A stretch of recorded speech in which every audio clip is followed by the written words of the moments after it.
Good morning. Good morning. Can you hear me? Good morning. If everyone would please take their seats, we're going to start our first speaker and the beginning of our summit here in just a moment. Thank you.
Hi, good morning, everyone. So I think we're ready to get started. Sim did the preview call, so I think now we're official.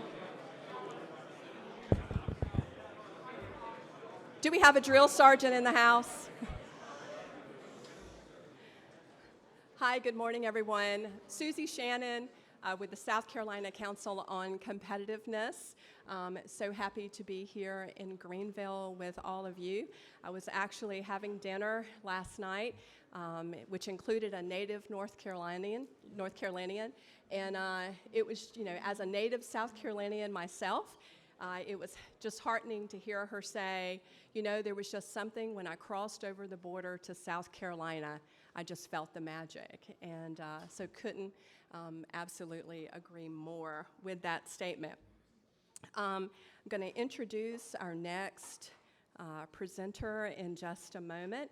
But first, what I wanted to kind of preview for you is thanks to the leadership of the Office of the South Carolina Governor and with the support of the U.S. Department of Commerce, Economic Development Administration, we were able to launch over the summer some really leading tech key initiatives, such as around artificial intelligence, or as I had an IBM guy to tell us last month, it's really augmented intelligence, right? Because it adds a lot of value.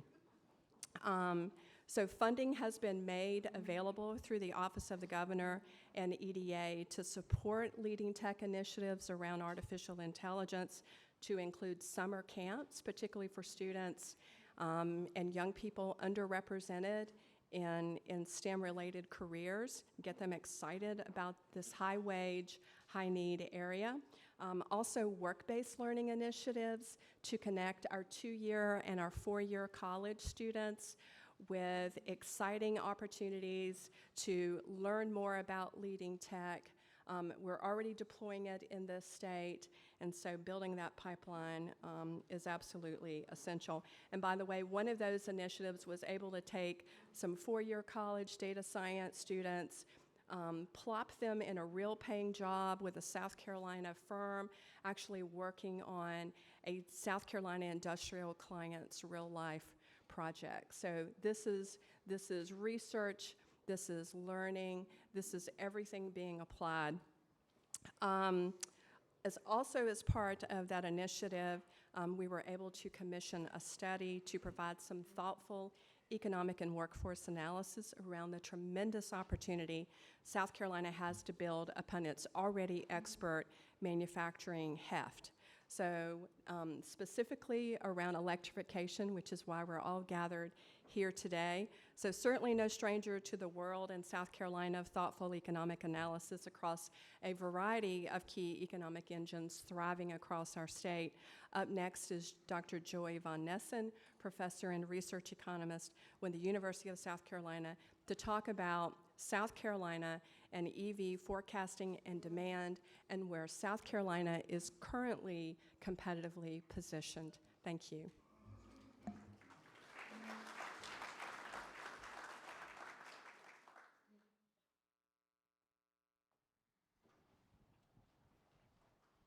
Well, good morning, everyone.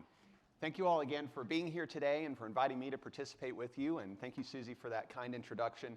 Again, my name is Joey Von Nessen, and I'm a research economist with the Darla School of Business at the University of South Carolina. And it's always a privilege and a pleasure to be in Greenville. I'm also a Furman graduate as well. So I like to say I'm one of the few Gamecocks that can get away with wearing purple, but not orange, So it's great to be in Greenville. And it's great to be debuting this study this morning, looking at electrification and e-mobility more generally. But before we talk about the results of this study that we've been working on for the last several months in conjunction with the South Carolina Council on Competitiveness, I think it's important to step back and to think through why this is important. Why is e-mobility important? Why is electrification important? Why are we here today? And we've heard these comments alluded to before, and that it comes down to competitive advantage. That's really what this is all about. It's about maintaining and building the existing competitive advantage that we have in manufacturing in South Carolina and in advanced manufacturing specifically. So if we think strategically over the next decade about competitive advantage and enhancing that over time, we can also think how we do that.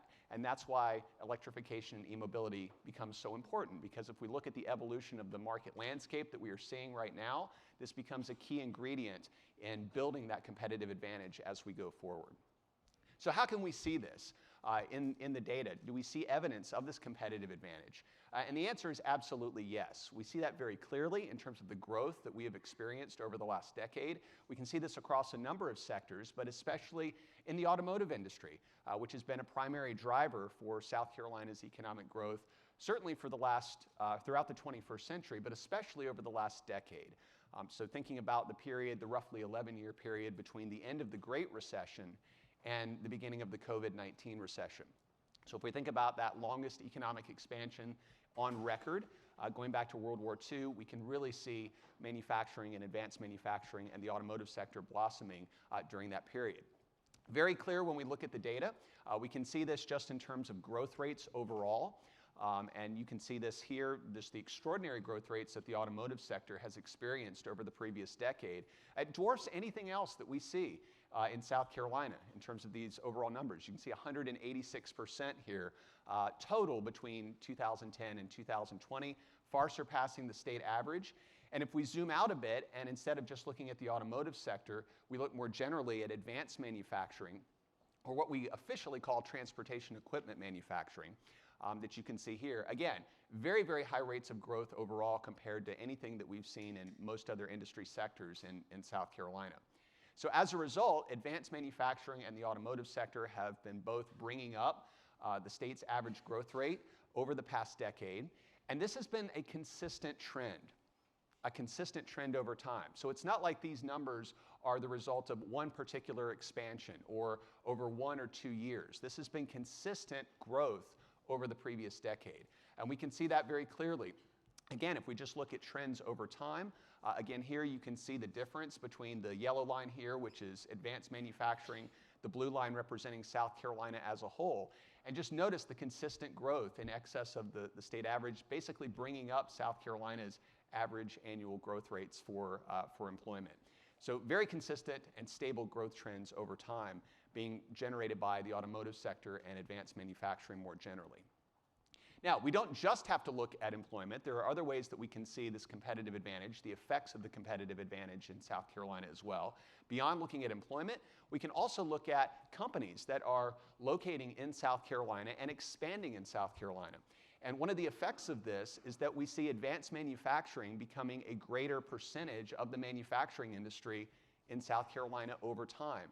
And that is very, very different than what we're seeing at the national level. So this graph here illustrates that difference. So yellow here represents South Carolina, blue represents the US as a whole.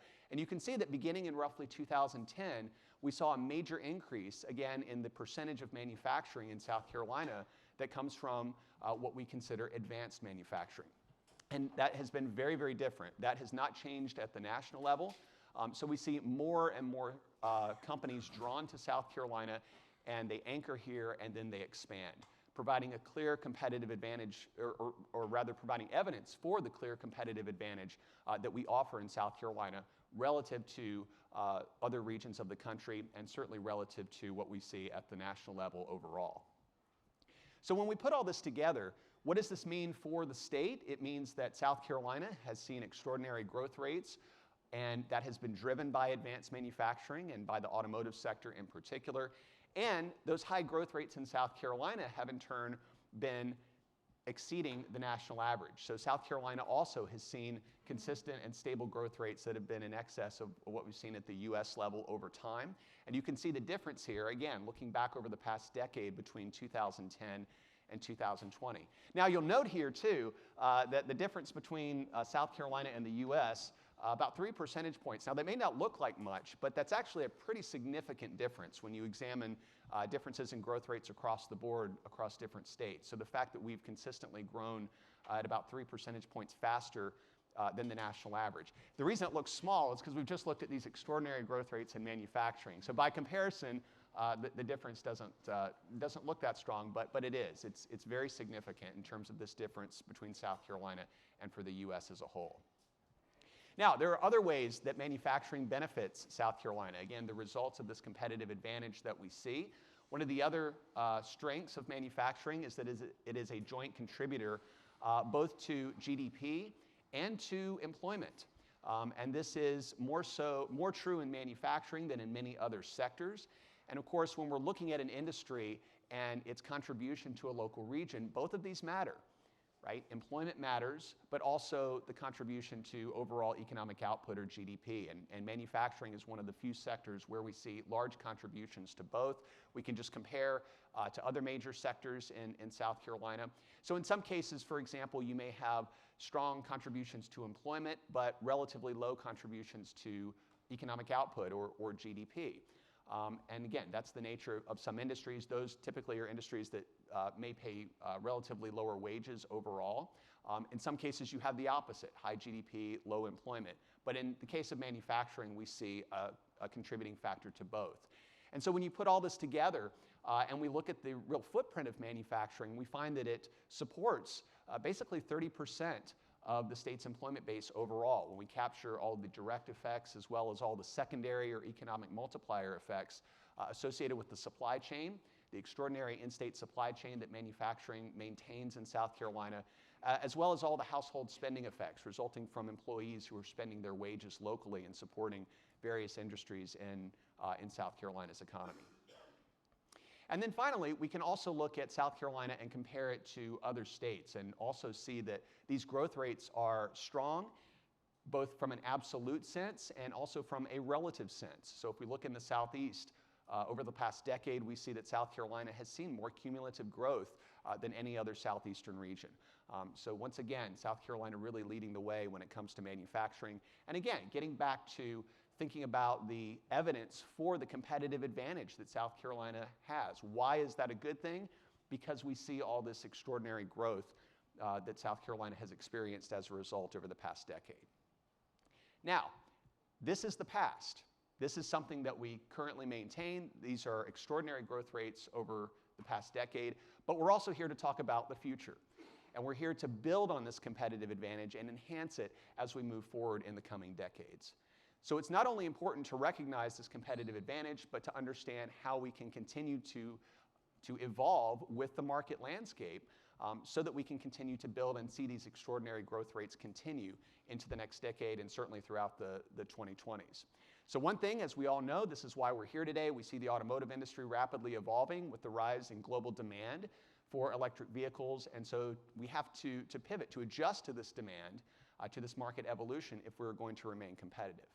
Now, is there evidence for this increase in global demand? Of course, the answer to that is absolutely yes. And by the way, some of these slides are available in your handout that you have in front of you.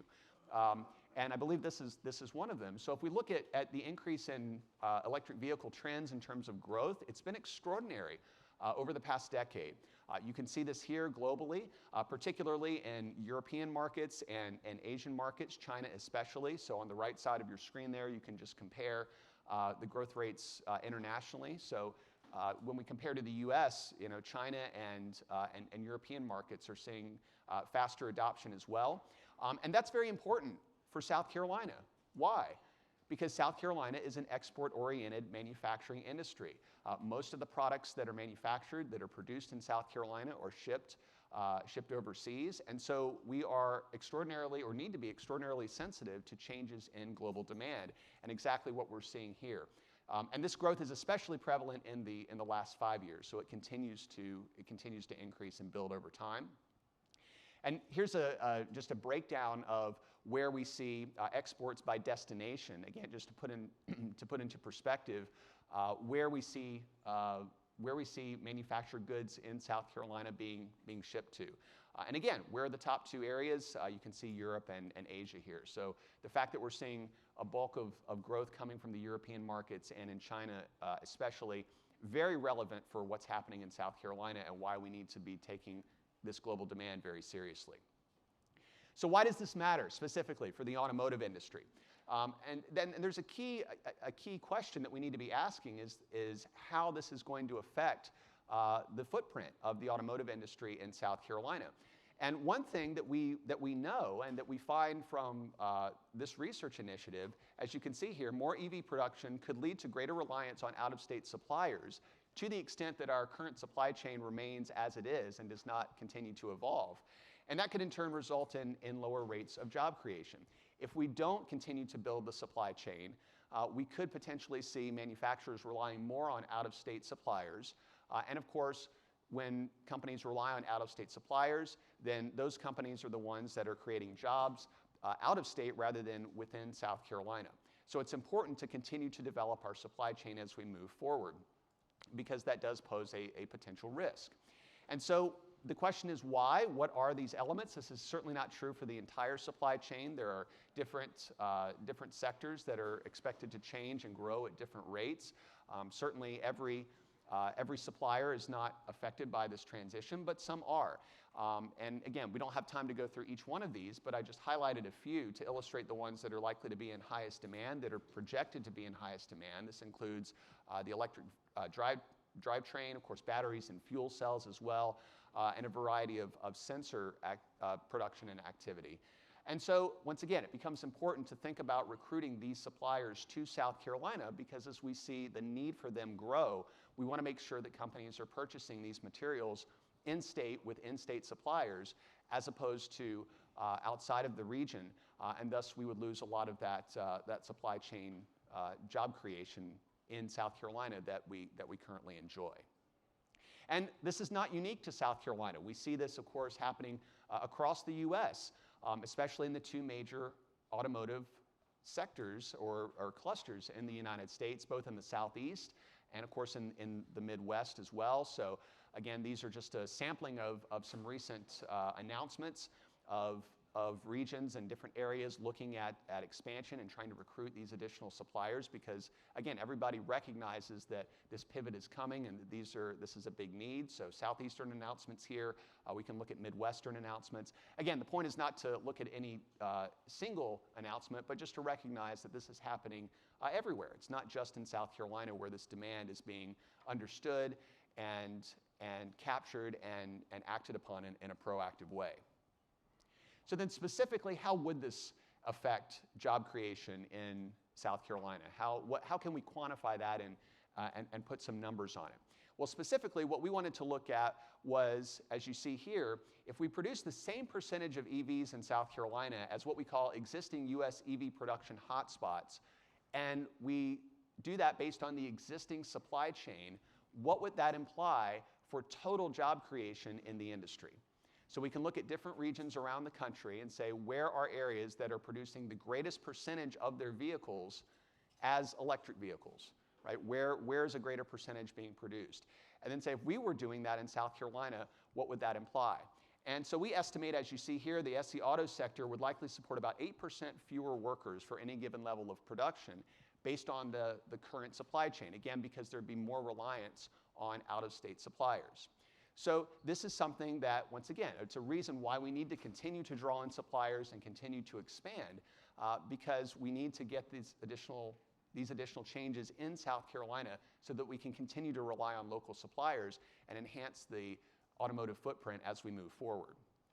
Now we can look at this in other states as well, not just South Carolina. So the column on the left shows overall projected changes in total employment. Again, remember, this means no change to the existing supply chain, right? So this assumes that we're not pivoting and recruiting additional suppliers. This is why it is so important to do so. And what you'll notice here is that, of course, different states have different estimates here across the board, but they're all, there's the one obvious outlier here, which you can see there, which is Texas. And the question is, well, what's going on there that's different? Why are they likely to see such an increase in their footprint as they see a transition to electric vehicles? And of course, there are several reasons for that. One, of course, is the fact that Tesla has recently announced that they have recently moved to Texas. They've moved their headquarters there. And of course, semiconductor production and other suppliers are very abundant in Texas. So they are well prepared to be drawing on their in-state supply chain as they continue to pivot and produce more electric vehicles as a percentage of the total production that occurs in that particular state. But again, every state a bit different, just depending on where it stands today. But remember, this is based on the existing supply chain, again, where it stands currently in 2022. So what does this mean going forward? This presents a real opportunity for South Carolina. That becomes very clear. Because even though the automotive industry has seen such a strong, has had such a strong economic footprint and strong growth, as we've talked about over the previous decade, one of the facts about the automotive industry in South Carolina, as you see here, is that it currently contributes just about 26% of the total value to the vehicles that it produces. Now, what does that mean? Why 26%? The answer is that because historically in South Carolina, we have not produced engines in South Carolina. And there is, of course, significant economic value in engine production. So think of all of the major advantages that South Carolina has, all the great growth that the automotive industry has had in South Carolina, just with this 26%. But we're in a position now where we can begin to think about pivoting towards engine production in a way that we really haven't done before. So this is an extraordinary and a historic opportunity to really increase the value and the economic footprint of the automotive industry in a unique way. Because as we do see this transition towards electric vehicles, we can begin to think about production of the engine or parts of the engine in South Carolina in a way that we haven't done before. And again, significantly increase that 26%. And again, I invite you to think about just this extraordinary growth that we've captured with the 26% and how much higher it could be going forward, again, if we take advantage of this opportunity that's in front of us. Now, it's also not just about the automotive industry. There are other sectors as well that benefit here that we need to be thinking about for e-mobility and electrification. The auto industry, obviously, very important. Logistics is another sector where we need to be thinking strategically as well, which already has a very large economic footprint in South Carolina. As you can see here, about $37 billion annually. And we know that advanced manufacturing tends to rely on logistics more than the average South Carolina business by at about twice the rate overall. So as we see advanced manufacturing continuing to grow and thrive, that's going to necessitate more growth in logistics. That is very clear in South Carolina. And we can see the growth rates in the last several years that have accompanied growth in manufacturing. Again, very high rates of growth compared to what we've seen over this period for South Carolina as a whole, just in the last few years, about 7% growth for logistics, if we look at employment, compared to about 2% for South Carolina as a whole over the same period in terms of annual numbers. So again, very large growth rates here. And then there's another reason why logistics becomes so important as well. And that's if we look at the population trends for the United States as we look ahead over the next several decades. The southeastern United States is projected to see the biggest population gains among any region in the U.S. over the next 2 decades between now and 2040, the Southeast as a whole. And of course, South Carolina, being right in the midst of the Southeast, has the potential to really take advantage of that, including the logistics sector. Because what does it mean that more and more people are moving to this region of the country? Well, among other things, it means that there is a market for consumer goods that's going to be going up, which means companies like Walmart and Amazon and others are going to be looking to set up shop in the Southeast so that they can distribute those consumer goods all along the eastern seaboard and throughout the southeastern United States where people are locating. So this provides extraordinary demand for logistics, particularly when you think about partnering with the port, and so all these goods coming into South Carolina and needing to be distributed throughout the Southeast. So logistics is going to be another sector that's going to be critical for our growth going forward. And so when we think about electrification and e-mobility, we need to be thinking about freight infrastructure as well, so not just passenger vehicles. So logistics, again, another sector that is incredibly important looking ahead, just at a very basic level because of these population changes that we currently anticipate going forward. So, summing up, as we look to the future, it's important to recognize South Carolina's automotive industry, as we all know, has been a primary driver for our growth over the previous decade. We've seen that in a number of different ways this morning. But we have to continue to build on this competitive advantage and think strategically going forward. And that's why electrification and e-mobility is so important. We see the rise in global demand across the board, or across the globe, which is very important considering that South Carolina manufacturing is very much an export-oriented industry. And so we know right now that the development of the supply chain being integral and part of this, because we do see a potential reduction in the automotive footprint with the existing supply chain if we continue to see movement towards the adoption of electric vehicles. So once again, this is a real opportunity for South Carolina, not only to adapt to this market landscape, to adjust to these needs for additional suppliers, but also to generate additional value beyond what South Carolina is already offering. Again, extraordinary opportunities for the state as we move forward. And we need to think more broadly as well. So everything from supply chains, as you see here, to freight transportation, EV maintenance, another important component, and of course workforce initiatives as well. All as we think of strategically about maintaining and improving our competitive advantage going forward for the next decade. Thank you all very much.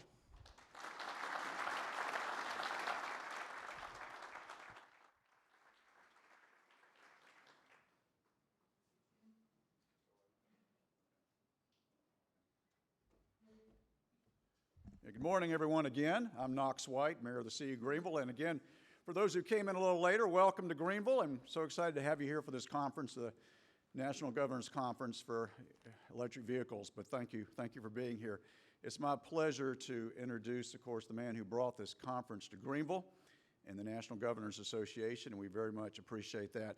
I, like all of you, have probably seen the governor over many years, many times, doing dedications and ribbon cuttings and that kind of thing. But Governor, or can I call you Henry for this occasion? Kind of a Henry moment here. I never see you more excited than when you're doing things that are a little bit different. And I saw you on the video of the announcement of DC Block's new data center in Myrtle Beach, which is quite extraordinary. If you didn't know about that, these data centers, we have one in Greenville now, real game changer on I-85, and now in Myrtle Beach. And Myrtle Beach is connecting fiber between Myrtle Beach and Europe. Think about that for a minute. I don't know if the vacationers will experience that or not, but I've never seen the governor more intensely excited about announcing something and being a part of it and explaining it and just understanding what this means for South Carolina, which is to say, we're a manufacturing state. We do a lot of traditional things, but it's some of the non-traditional things that are also happening in South Carolina that truly are pointing to the future, and we all should be excited about, as the governor is. And that's why we're here today as well, this whole intersection between innovation and green technology, and electric vehicles being such a huge part of it, as we saw just a minute ago. So we appreciate that point very much, because it is all about the future. And Governor, it's also been about the connection between the Commerce Department and local government as well. In the case of electric vehicles, I spoke about that this morning very briefly, but when we recruited Proterra, it was a wonderful partnership with the Commerce Department, and we did the traditional state and county tax incentives. But I don't know if I ever told you this, Governor, on the local government level, we also did some things that were rather unconventional to land Proterra electric bus in Greenville when it was a startup from Colorado with uncertain future. Is that the city of Greenville not only participated in the recruitment directly, but we actually found them a manufacturing site in our city, and a vacant building that everybody had kind of overlooked. And then we, the city of Greenville, for a startup business, electric vehicles, 12 years ago, we paid the rent for a year for that company. And then about a year later, that startup was having challenges. We convened a meeting of local business leaders in Greenville and got about 10 or 12 to pony up money to be investors in this startup business called Proterra Electric Bus. They all made their money back, by the way. So it's particularly fitting, and that's why this is such an exciting moment for us to have the Electric Vehicle Summit in Greenville. So please join me in welcoming a person who's not just about the traditional South Carolina, but the future of South Carolina, Henry McMaster. Thank you.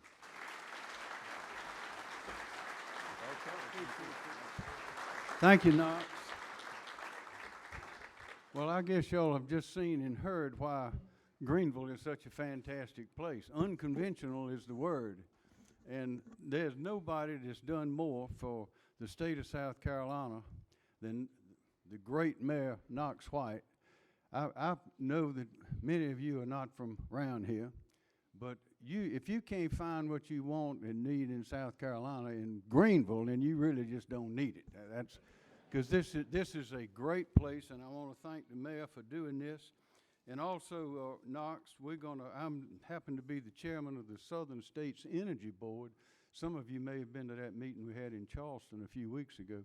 Ties right into this, and that next meeting next year is going to be here in Greenville with Knox White's help. So, Knox, thank you for all that you do, not only for Greenville, for the people of Greenville, but to the whole state. I'll be very brief. I'm looking forward to hearing these speakers. Before BMW opened up in 1993, we had almost zero automotive workers in South Carolina. Then, now we have about 72,000 and counting. Manufacturing is booming in South Carolina. Since 2017 alone, I have announced over $20 billion in capital investment and over 66,000 new jobs connected with that capital investment. And as you know, you invest in a big company, invest in a state like ours, and then more and more. So there are more and more people that are working in addition to those 66,000 that are under those roofs in our state. And now South Carolina is in the booming electric vehicle industry, and we're right in the forefront of it. Let me give you just a few facts to put it all in perspective. BMW in Spartanburg expects 50% of their global sales to be electric vehicles by the year 2030. Now, BMW, by the way, they came in 1993. Carroll Campbell was governor. He's from Greenville. He's a friend of Knox's, of course. And BMW landed here, and things really started changing. BMW now, they had their most productive year right in the middle of the pandemic. By the way, we did not close down because it wasn't necessary. Everybody kept right on working, and that's one reason why we're booming right now. But BMW now has, I think, invested over 12 or 14 billion dollars. They just put 200 million more into a training facility, working with the technical college system in South Carolina, 4 of them in that particular arena. And we're chairman of the President Trump's Secretary of Commerce used to say South Carolina's got the best technical college system in the United States. There's 16 of them. And they will work with everything that everybody in this room is doing. And we have scholarships for people to go to the technical colleges. That's BMW. Proterra in Greenville and Spartanburg. Oh, and BMW is making a brand new vehicle every minute and 7 seconds, about 450,000 a year. Of all their plants in the world, this is the most productive, and it is boom, boom, booming.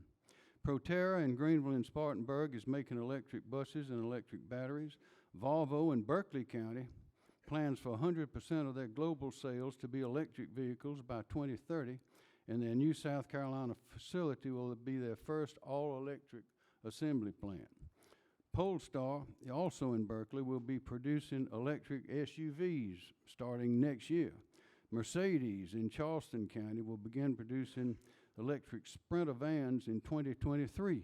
And Oshkosh Defense in Spartanburg will produce battery electric vehicles and fuel-efficient, low-emission internal combustion engine vehicles. They call them ICE. An ICE vehicle. Don't sound like an old ICE vehicle, but that's what they call it. And that will replace UPS's existing fleet of delivery vehicles. So that's what's going on here. And you can see it reflected in everything you see in this beautiful city. I remember back in the day, people had to scratch their heads and wonder about electric toothbrushes. Anybody remember that? And here we are talking about not only electric vehicles, but they drive themselves. For long, we won't have to go anywhere or do anything at the rate we're going now. But as Bob Dylan once said, the times they are changing, and we are right in the middle of that. We are in the right place at the right time, and things are going to get better and better. And so I'm delighted to welcome you here, along with Mayor White and all involved. Hope you enjoy your stay. Take a good look at Greenville. Walk around, take a good look, and you'll come back. Thank you.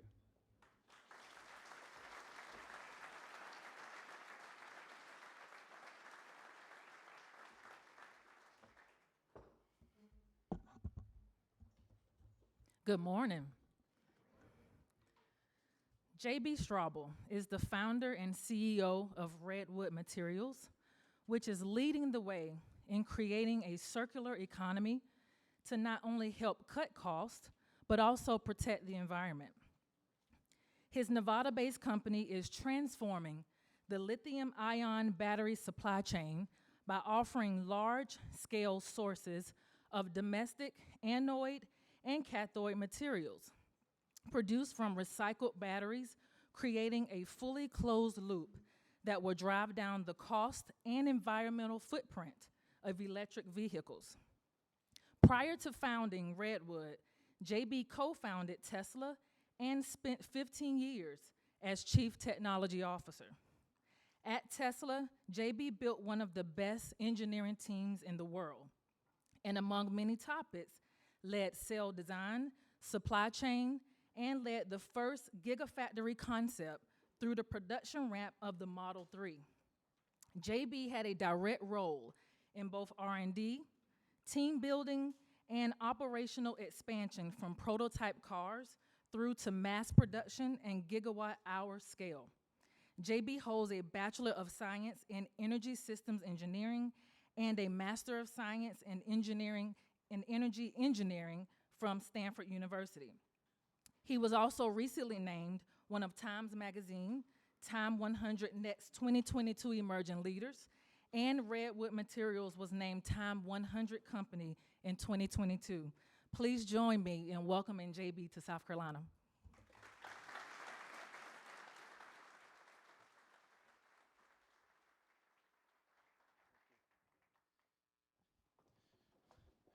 Well, thank you. It's a pleasure to be here in South Carolina. And I hope to give you guys a little bit of a background on the EV build-up and history, and maybe starting all the way back even before, as the governor was saying, before everything was changing as fast as it is today and before things were quite so obvious. I'll also tell you a little bit about Redwood and what we're doing there today, and how, at least my view, how this whole supply chain is going to evolve and how this is accelerating. So first, let's kind of go back in time a little bit. It's amazing to me that literally, only about 25, 30 years ago, this was the state of the art with electric vehicles. They were far from obvious. Almost no customers really wanted them. Range was inferior. There were many, many problems. This was only about 30 years ago, 25 to 30 years ago.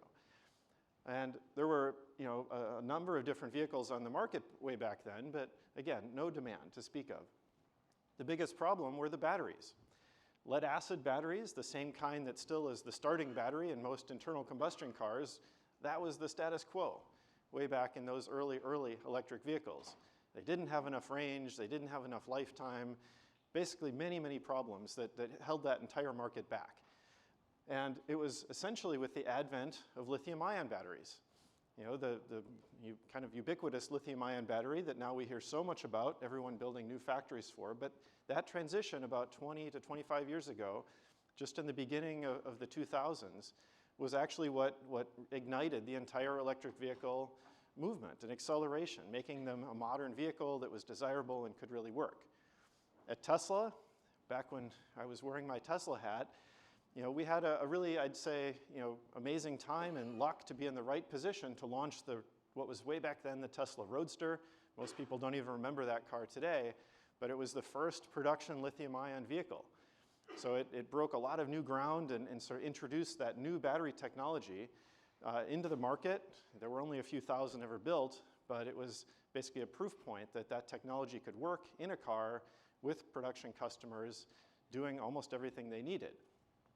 And, you know, again, way back then, you know, lithium-ion was so kind of bleeding edge. People were just terrified about fire risk and about the safety of the battery and all these other aspects to it. You know, today, almost all that has been, you know, really quite well solved, and we're in a very different part of the market. You know, now we're really focused on scaling, on how do we make, you know, hundreds of thousands, millions of electric vehicles using this technology. And again, just to kind of look at that trajectory through Tesla, you know, the Roadster, way back in about 2008-9 was the very first car that started that. But, you know, we had this, you know, sort of three-step plan, even in those early days, of expanding the production volume, reducing the cost, you know, expanding the market reach of those cars. You know, this is all looking in the rearview mirror now, but the Model S at the time was a really big leap to be able to make 100,000 of a lithium-ion car. Most people didn't even think that was possible, even as little as 15 years ago. And then the Model 3 and Y, you know, became, you know, really the first truly mass-market vehicles using battery technology. That was the first, you know, platform of any, you know, significant range that passed 100,000 vehicles a year. It's still amazing how fast this has all happened. You know, this is not, we're not talking about last century. We're talking about, you know, 10 years ago. That's really not very long. It feels sometimes, you know, like we're looking, you know, far in the history, but this is changing incredibly fast, as most people in this room can appreciate. And one of the interesting factors of that scale and how quickly this industry is growing and must continue to grow is the demand for batteries. At Tesla, again, as we transition from the Model S platform to the Model 3 platform and Y, you know, we realized that we would actually need, at that time, more lithium-ion batteries than the entire world produced. It was a pretty shocking sort of realization of the supply chain challenge. But for going to about 500,000 cars a year of Model 3 and Y, which, again, is not very many cars in the grand scheme of things. That's about 0.5% of the world car market. It's not like a huge number. You know, that required a whole new factory, the very first gigafactory in the world. We didn't really know even what that would be called at the time, but we knew that that much capacity was needed. Somehow, somewhere, whether it would be in Asia or the US, it had to be built. So we kind of took this, you know, somewhat crazy idea back then of building one huge integrated factory that would have tens of gigawatt hours of production per year, using that as a way to drive down the cost of that assembly. Those batteries had traditionally been made essentially for consumer electronics, for laptops and cell phones and all other devices, and they weren't industrialized at the scale of automotive usage. So that was also kind of holding the costs very high, and with this first big gigafactory that we built in northern Nevada, you know, we were able to collapse that price dramatically. And it was a bit of chicken and egg, because lowering the price, you know, therefore made the vehicle more attainable, and it made a price point for a vehicle possible for something that could be sold in hundreds of thousands. And again, this is all still kind of history. It still feels very present to me, but this is looking backwards in time. And now, today, across North America, there's, you know, several dozen gigafactory type or gigafactory scale battery production facilities, either in construction, announced, or in the sort of planning phases by many different automakers, many different battery producers. And it's absolutely needed. You know, there's no way to electrify our whole transport fleet without building an enormous new supply chain for all things going into the batteries. So transitioning this to Redwood, you know, I left Tesla in about 2019 formally, And I did that partly because I saw such an exciting problem, but also opportunity in the battery supply chain space.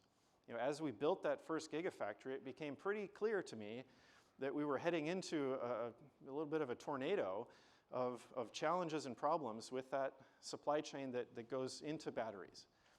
That first gigafactory imported almost all of its materials. All of the cathode and anode and separator and most of the electrolyte, all these components were imported into the US. Even though we were able to assemble the battery in the US, this was a big step, we had not brought any of the supply chain here. The other thing that happened is that as that factory became more efficient, the percent of value in the battery moved much higher into the components. Assembly became the smallest percent of the overall value addition in the battery, and it really became all about the cost of the components. So we could kind of look ahead and say, well, geez, even if we make assembly free, the battery won't be cheap enough. We have to drive down the cost of those components. And importing them from the other side of the planet or a very large supply chain could never really achieve that. So I was excited, on one hand, to go and figure out how could we increase that overall supply of battery materials, find a way to help build that industry in the US for the first time, and in doing so also reduce the cost of batteries. This is, again, the really key part of keeping this electrification movement growing and accelerating as it is. We need to keep finding ways to reduce cost. And finally, the environmental impact of the batteries, especially at their end of life, but also when they're first manufactured, the energy it takes to even manufacture them is really quite significant, and something that was clear, I'd say even back then, that we had to focus on. It doesn't make a ton of sense to build a sustainable focused product and vehicle if the products and the ways that you do it are not sustainable. So if we're importing materials and using a ton of fossil fuels, emitting a bunch of carbon to make the product that's designed to save carbon, you've kind of chased yourself in a circle. So to me, it was really a key that we figured out how to have an honest look at what is the actual life cycle set of emissions going into some of these batteries and the products. And when you do that, it becomes more clear that we have to localize the manufacturing much quicker, and we have to focus on also recycling and end-of-life management of those batteries, building a closed-loop ecosystem for all the metals that are contained, the lithium, nickel, cobalt, and copper. All of those metals can be reused many, many times with very high efficiency, very high effectiveness, and we can reduce then the need for mining those materials and all the associated impacts. So again, many people probably know these forecasts, but over the next just few years, looking out to the end of this decade, there's projected to be about a 500% growth of battery manufacturing demand and manufacturing capacity. Most of this is going into passenger EVs, the likes of things similar to the Model 3 and the Model Y, but now coming from so many different manufacturers. It's amazing to see. It's awesome to see. Part of our mission at Tesla was to incentivize and inspire the whole auto industry, and it's so amazing to see that happening. But the amount of growth that this entails is going to stress and I think potentially break a lot of that supply chain. We need to put more focus on this collectively and really drive investments far up the supply chain, further than most people realize is needed, to make sure that the whole thing can grow without being bottlenecked or having major shortages at different places in the supply chain.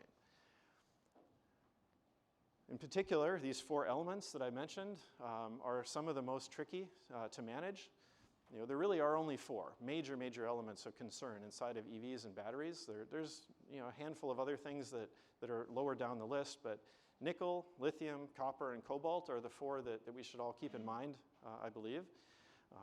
Each one of these is growing in demand in a major way, as the whole electric fleet whole vehicle fleet transitions to electric. And almost every way you look at this, there's projected shortages, capacity constraints in refining and/or mining as we kind of go into this major phase of ramp up. One way I think about this is it took us that last 20 years or so to get to where we are today with EV market penetration. And today, sometimes when you read the news or walk around in California or something, it may feel like EVs are a huge percent of the overall market, but they're really not yet. The actual data, if you look across the US, it's sub 10%. I think maybe we're just in the sort of single-digit percents. We haven't crossed 10. Only a few countries in the world have crossed 10%.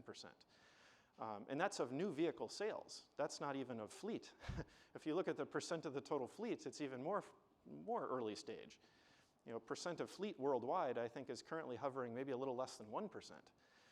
So from an industrialization point of view, from a resource consumption point of view, we're sort of 1% along the way of electrifying the planet's cars. And yet we're already starting to see challenges with nickel pricing. If people follow nickel pricing, probably not many people do, but lithium pricing as well. These things are already feeling a lot of stress and volatility from the increased demand at 1% of total market conversion. So it's going to be a challenging time where we have to really look at those investments way further in the supply chain. This supply chain is also very widely spread out. It's a little bit still of a legacy from the earliest days of battery creation when people thought of this more as an IT product. I'd say this hasn't fully industrialized to a modern automotive supply chain. Many of those supplies, if you're looking at bodies or seats or things like this, are quite localized already. This is not at all. These components might move 50,000 miles before they make it into a car that drives its first mile as a product. And part of that is geology. We don't have a lot of nickel resources in North America, or I should say in America. There's some significant ones in Canada. We also don't have just a lot of accelerated and really easy mining availability in the United States.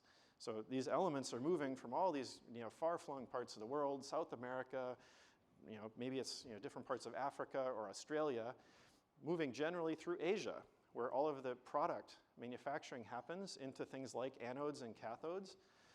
So in a semiconductor analogy, all of the chip fabs that make battery components are currently in Asia. And that's just the status that we live in right now.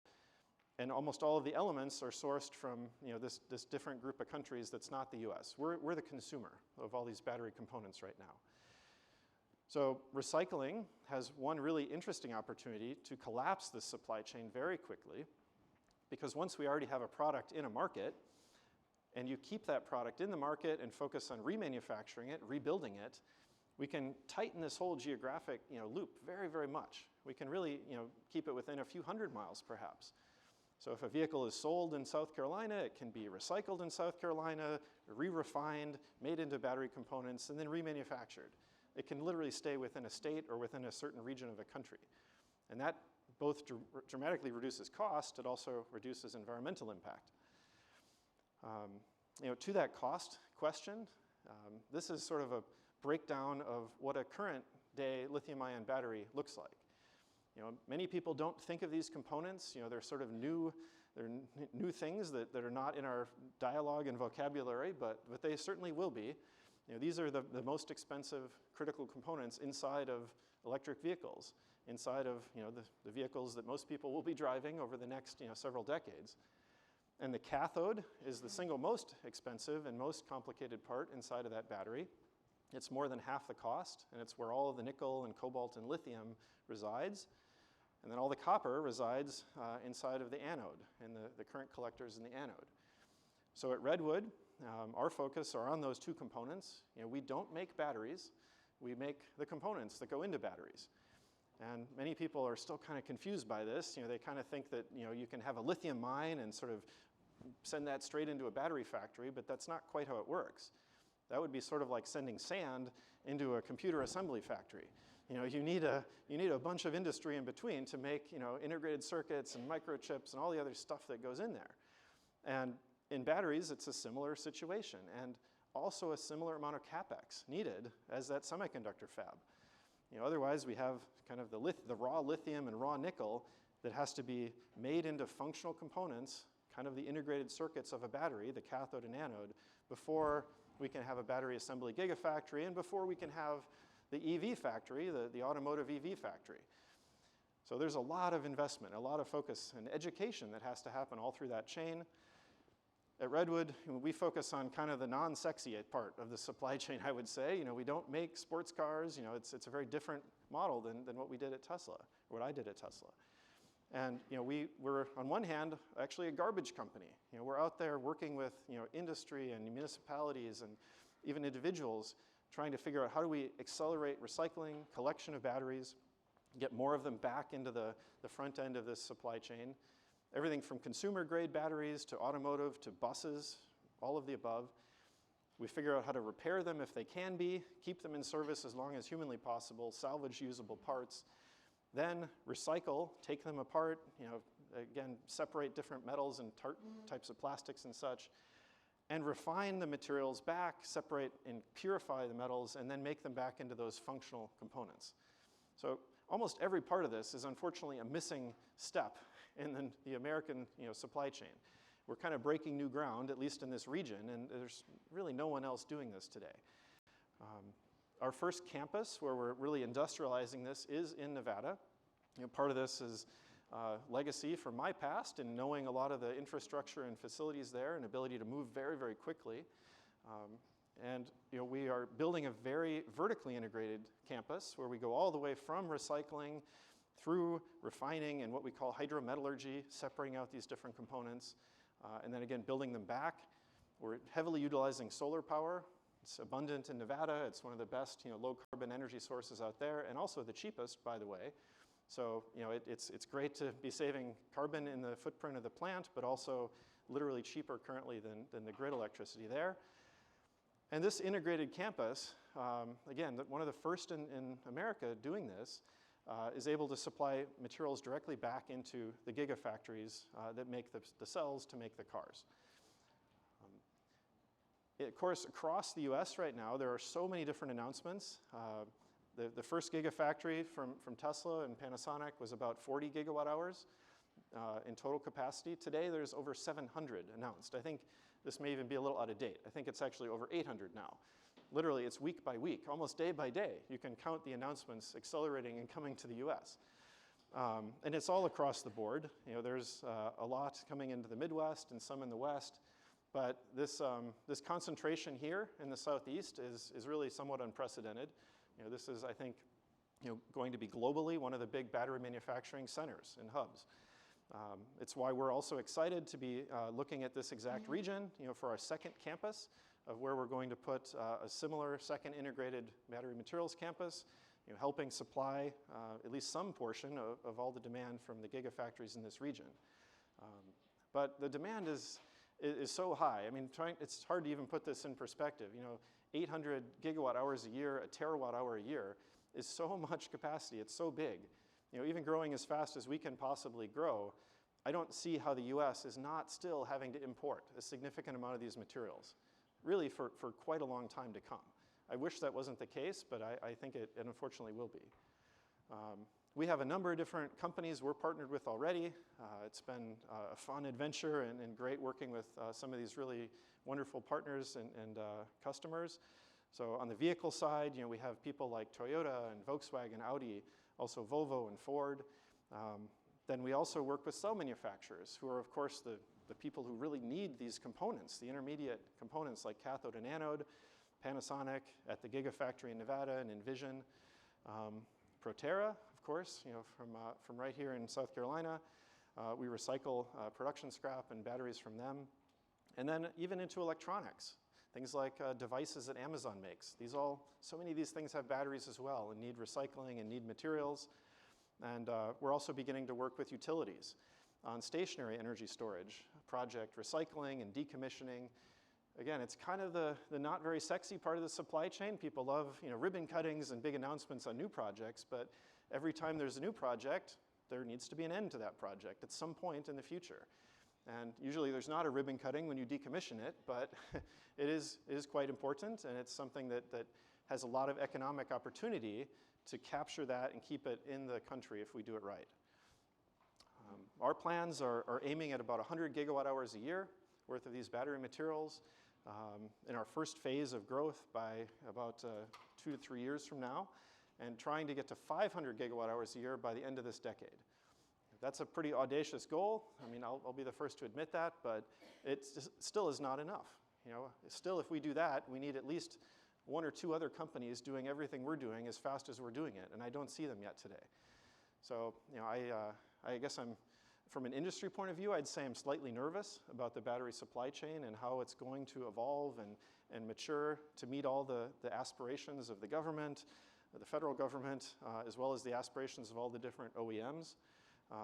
But at the same time, it's exciting. It's a massive opportunity for the country, for entrepreneurs and startups and many different parts of this, and I think a big opportunity for everyone in the battery supply chain. This is somewhat unprecedented growth happening. I can't think of any other industry or product that's transitioned this fast and has been this big. When cars first were invented back in the Henry Ford days, it still took a century, to build up to where we are today. And now we want to transition all of it, the entire installed base, in just a few decades. So that rate of change is a whole lot faster than I think any of us have seen. This is just a quick video of both our site as well as some of the overview of the company. So I'll kind of leave you guys with this and just a little bit of a glimpse into what we're up to and what we're doing today in Nevada.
Well, thank you guys. I appreciate the attention and hope the rest of the event goes great.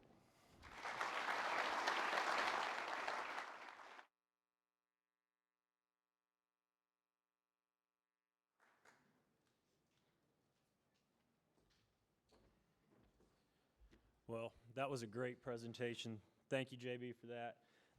Our next panel is, the session is titled Government Objectives to Accelerate South Carolina's Readiness for the Transition to Electric Vehicles. And as our panel gets mic'd up, I'll tell you a little bit about what they'll be discussing. South Carolina is implementing innovative strategies to support the electric vehicle industry. You've heard some of those strategies here today already, and you'll hear lots more about it here shortly. But these strategies to support the electric vehicle industry will ensure that this state, our state of South Carolina, is going to be well positioned to take advantage of the tremendous development in this sector in terms of job growth and investments tied to meeting the transportation needs of the 21st century. And you'll hear from this panel, who's made up of cabinet directors, Director Parrish with the South Carolina Department of Parks, Rec, and Tourism, moderated by Secretary Harry Lightsey with the Department of Commerce. And the panelists also include Secretary Hall with the Department of Transportation and Director Sarah Bazemore with the South Carolina Energy Office. And as they come on stage, I'll turn it over here to Secretary Lightsey, but you're in for a treat with this panel. So, Secretary, thank you. Great. How are you? Well, good morning. It's great to see all of y'all again. It's a very exciting day here in South Carolina. So, and we have a great panel here, a very distinguished panel. And I'll introduce them for a second. But just very briefly, we heard from Dr. Van Nessen about the importance of the automobile industry to South Carolina. That's certainly a big part of why we're here. And we heard from J.B. Straubel about what is going on currently, kind of how we got to where we are in the EV world, and a little bit about where the future of that may be.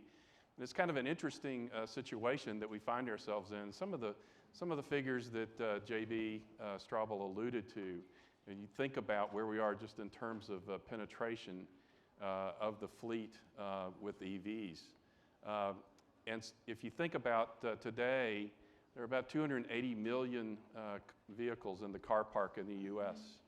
And as JB mentioned, I think we're still in the very single digits in terms of total vehicles sold,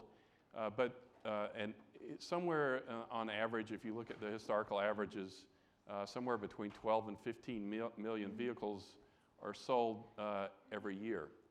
So if you do some just quick math, you think about it, even if everybody tomorrow woke up and decided that their next vehicle was going to be an EV, and if you think about the fact that the average vehicle life is about 12 years,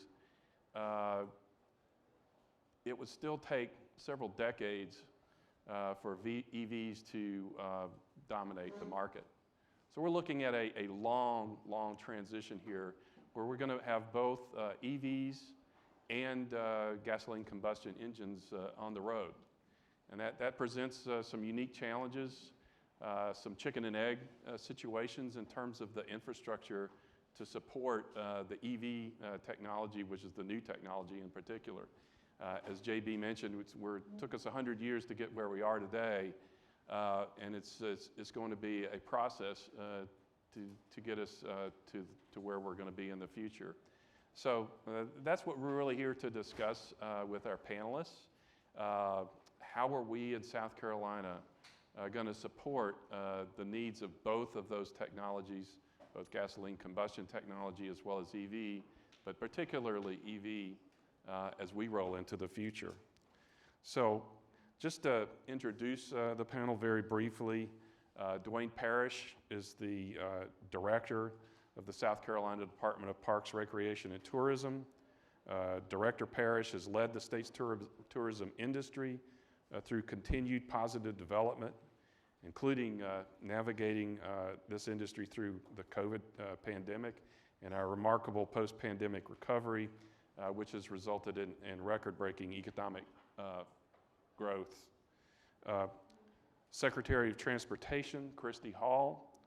Secretary Hall is responsible for directing and guiding South Carolina Department of Transportation's planning, maintenance, construction, and operational efforts for the state highway system. And Sarah Bazemore, we're happy to welcome her. She's the director of the South Carolina Energy Office, which is housed within our Office of Regulatory Staff. The Energy Office is the principal energy planning entity for the state, and Sarah works to advance South Carolina's energy strategy and policy through education and outreach. So thank you, all of you guys, for being here today.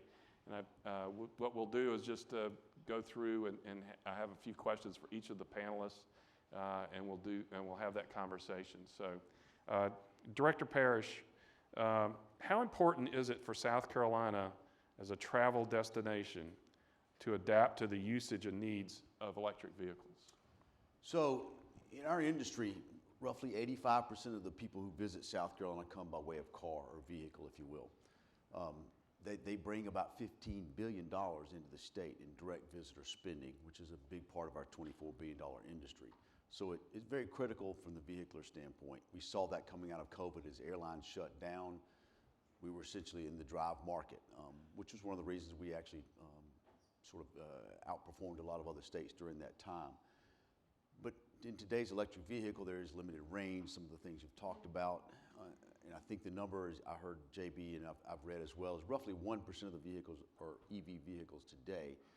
But that's 1% of 250 million, so you're still at 2.5 million vehicles. So there's still a number of visitors today coming in by way of electric vehicle. So it's critical, I think, as we come in and you take a trip, not just the interstates that may have the alternative fuel vehicle charging areas, if you will, and charging stations, but in the rural areas. You think about Highway 17 along the coast, Highway 11, the Cherokee Foothills Trail, which are critical visitor arteries, if you will. It's critical that am I going to take that trip up into the mountains and run the risk of the battery going dead?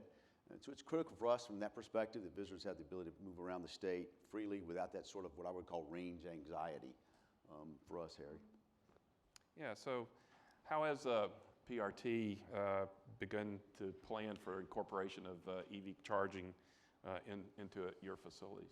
So two particular areas. As I speak to you today, we have 3 charging stations at Sesquicentennial State Park outside Columbia. We have a DC or level 3 charger.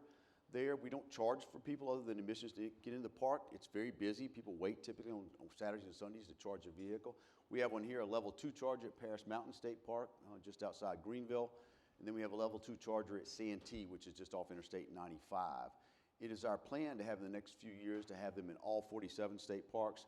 We've been able to partner with the Sarah and the South Carolina Energy Office to help make that happen. I think we have an opportunity to sort of be a leader in that across the nation. In that regard, we've taken a look at some of these in our new welcome centers. There are legal limitations from the Federal Highway Administration, I'm sure Secretary Hall can speak to, but in that regard, but we'd love to see them in our welcome centers as well.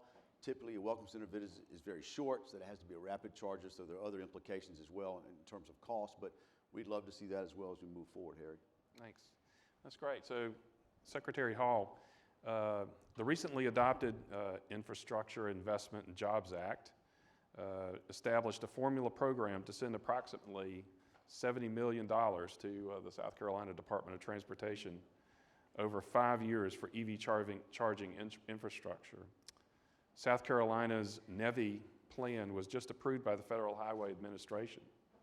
Would you share how South Carolina Department of Transportation has approached the EV charging program and its plan and what the next steps are? Absolutely. Thank you for that question, first and foremost, and thank you, Governor McMaster, for putting this panel together and hosting this summit here in this beautiful city of Greenville. So we're very proud that our plan was recently approved in South Carolina. We're proud to be part of a nationwide effort to roll out additional charging infrastructure across the state to build really that initial backbone to help alleviate the range anxiety, as Dwayne referred to, and we've heard previous speakers talk about. It's a real issue across the nation due to the current limitations with battery life, as you heard our previous speaker talk about. So we're excited to have that funding come to South Carolina, but we're also very much aware that we're not the experts at the South Carolina DOT. So we're excited to be able to partner with the Energy Office and other stakeholders as we look to formulate exactly what our plan will look like going forward. We do know that our emphasis will be along the interstate system initially, and in particularly we're looking at the rural areas of the state because we feel like that will be an underserved area from the private side. Certainly we're seeing a lot more chargers in the urban areas, especially along 85 here in the upstate. So we look forward to working with all of the stakeholder groups to help refine our plan and move forward with implementing it. So we're, again, excited to be part of this initiative going forward. And one of the key things that I think for us at the state DOT is that we first of all recognize that we're not the experts, and we want help from the private sector to help us figure out, as well as the government sector, figure out exactly what this plan needs to look like once it's moved forward into an implementation phase, but also the maintenance operation of that network once it's put into place. We're the state DOT. We're not, we don't run gas stations, and we certainly have no intentions of running EV infrastructure charging stations, but we do know that we have a role to play in that. So I look forward to opportunities for public-private partnerships to help facilitate the implementation of that infrastructure. Yeah, so with all the enthusiasm about EVs, how do you see the private sector supporting the NEVI plan? Yeah, I mean, that's exactly it. I mean, we anticipate leveraging public-private partnerships to the maximum extent possible. We're looking at what some other states are doing that, are ahead of us in time as far as rolling out the EV charging infrastructure, using state funds previously to this big influx of federal funding. So, as I said, I don't anticipate the state DOT having a gas station. I don't anticipate the state DOT running an EV charging facility, but we do expect that the private sector will come in with some assistance, maybe some seed money or something else from the government entity to help move things along. Great, thank you. So Sarah, your office recently released recommendations from an extensive stakeholder engagement initiative regarding electric vehicles. What were the main takeaways from that report? Well, first, thank you for allowing me to be here. Thank you to the governor and his staff for putting this event together, and delighted and honored to be a part of this distinguished panel. So we just released, we had a very broad and diverse stakeholder engagement initiative. Over 350 stakeholders from across the state representing industry, private, public sector, fleets, schools, all across the board came together and met in working groups and webinars. Subject matter experts were brought in to advise the group and came together and pulled together 27 recommendations. And the report really highlights those recommendations, explains them a little bit, and gives some background just because this is a new area to so many. There's some EV 101 basics in there as well that kind of helps educate, because that's what we like to do, to educate the public on EVs. The 27 recommendations were from voluntary stakeholders, so they're not all consensus, but they do accurately reflect what the stakeholders wanted to say. Those were correlated and condensed into essentially 4 plans of action. And you should have a copy of the executive summary at your seat. If you didn't, I'd love to give you one. There's a QR code that can take you to the electronic report. But I do actually have for my panel co-panelists limited edition bound copies. Wow. For your reading enjoyment and education. Thank you so much. Much appreciated. Yes, Yeah. yes. Great. So in terms of how you're looking at it, what's the importance of collaboration with the state's transition to EVs? Collaboration is vital. And that is one of the things that the South Carolina Energy Office has truly enjoyed, is working with stakeholders across the board, including my fellow panelists here. We enjoyed being able to provide the funding for those chargers at the state park, as well as the future planning for state park charging, and supporting DOT in the preparation of their NEVI plan that was just approved. But just so you can know, the South Carolina Energy Office has actually been working in the alternative fuel area. We promote energy efficiency, renewable energy, and clean transportation. And part of that is the alternative fuel area. We've actually been doing that for decades. So this is very exciting to have everyone here and this and big emphasis. And so we're delighted to be a part of it. But collaborations are important statewide between the agencies. They're important locally with municipalities. It's important to collaborate with existing groups such as Core SC or E-Transportation Network and other stakeholders to really reach the broadest group and make sure that we have all the questions answered or addressed. There are a lot of different factors to consider. Equity factors, you mentioned about the rural access, evacuation routes. There's so many different things, and so we kind of have a collective think tank, and that is fueled by collaborations. Then also we have regional and national collaborations as well, that we can information share and get information from other states and other areas on their deployment and how they're doing that. That's great, yeah. Of course, collaboration, working together is one of the things that we really pride ourselves in South Carolina, that we really do well, and that's why it's exciting to see so many people here in the room.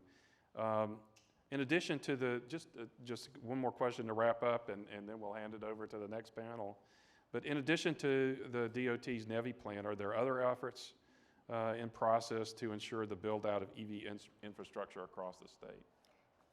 Absolutely. There's actually a lot going on, and I think this summit today and the things that you're hearing are evidence of that and all the workings that are going on. And it's in development, and there's a lot that will be coming to play. But as far as the NEVI plan, that does provide DOT with funding, but that's not designed, and nor should it be expected for DOT to outfit and deploy all over the state. And I think, as Secretary Hall mentioned, to more strategically use that funding to to partner with public-private investments where industry and municipalities can also use funding and investments to deploy different infrastructure that gives that redundancy to resolve that range anxiety. And then in areas where it's not as economically beneficial for a private industry to invest, then DOT can come in and help fill in those gaps, because to make these our highways ready and fully built out. Great. Well, that kind of wraps up our panel presentation. I want to thank each one of our panel members. It really is a distinguished group. I kind of feel very honored to be just up here on the stage with them all. So thank y'all very much, and we will turn things over to the next panel. Thank you.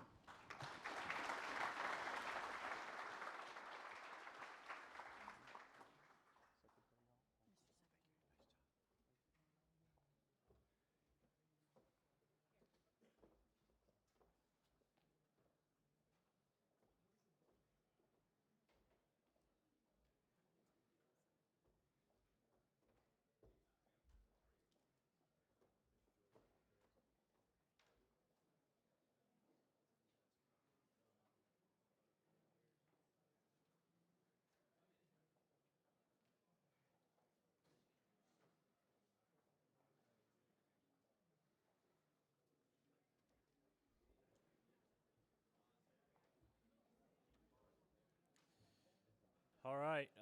There's restrooms in the back and coffee and some drinks outside. Feel free to grab some. We're getting the next panel mic'd up right now, and this next panel is called SC's Revving Up. And in this session, what we have for you is a showcase of South Carolina and the ways that South Carolina is readying its workforce for the EV transition, and to explore the workforce needs for the e-mobility and electrification industry.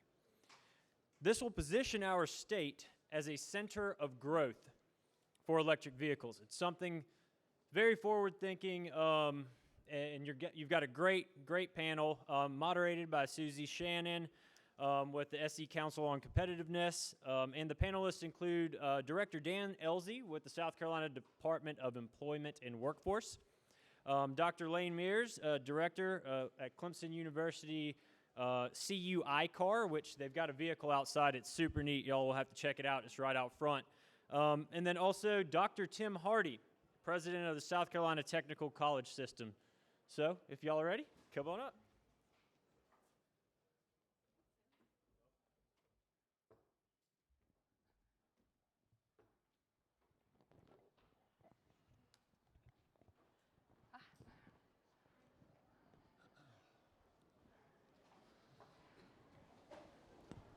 So it's still morning, packed an awful lot in this morning. Again, welcome everyone. Sim kindly did the introductions for our esteemed panel, and so we might skip around, gentlemen. I think we're going to start with Director Elzey, and then Dr. Mears, no offense, we'll bunny hop right over you to Dr. Hardy, and then we'll come back. You know, essentially what we're going to talk about today is, you know, workforce.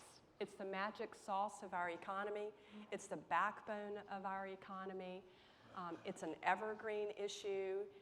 It's an issue, a critical issue that impacts every industry sector, every company, every employee, every single day.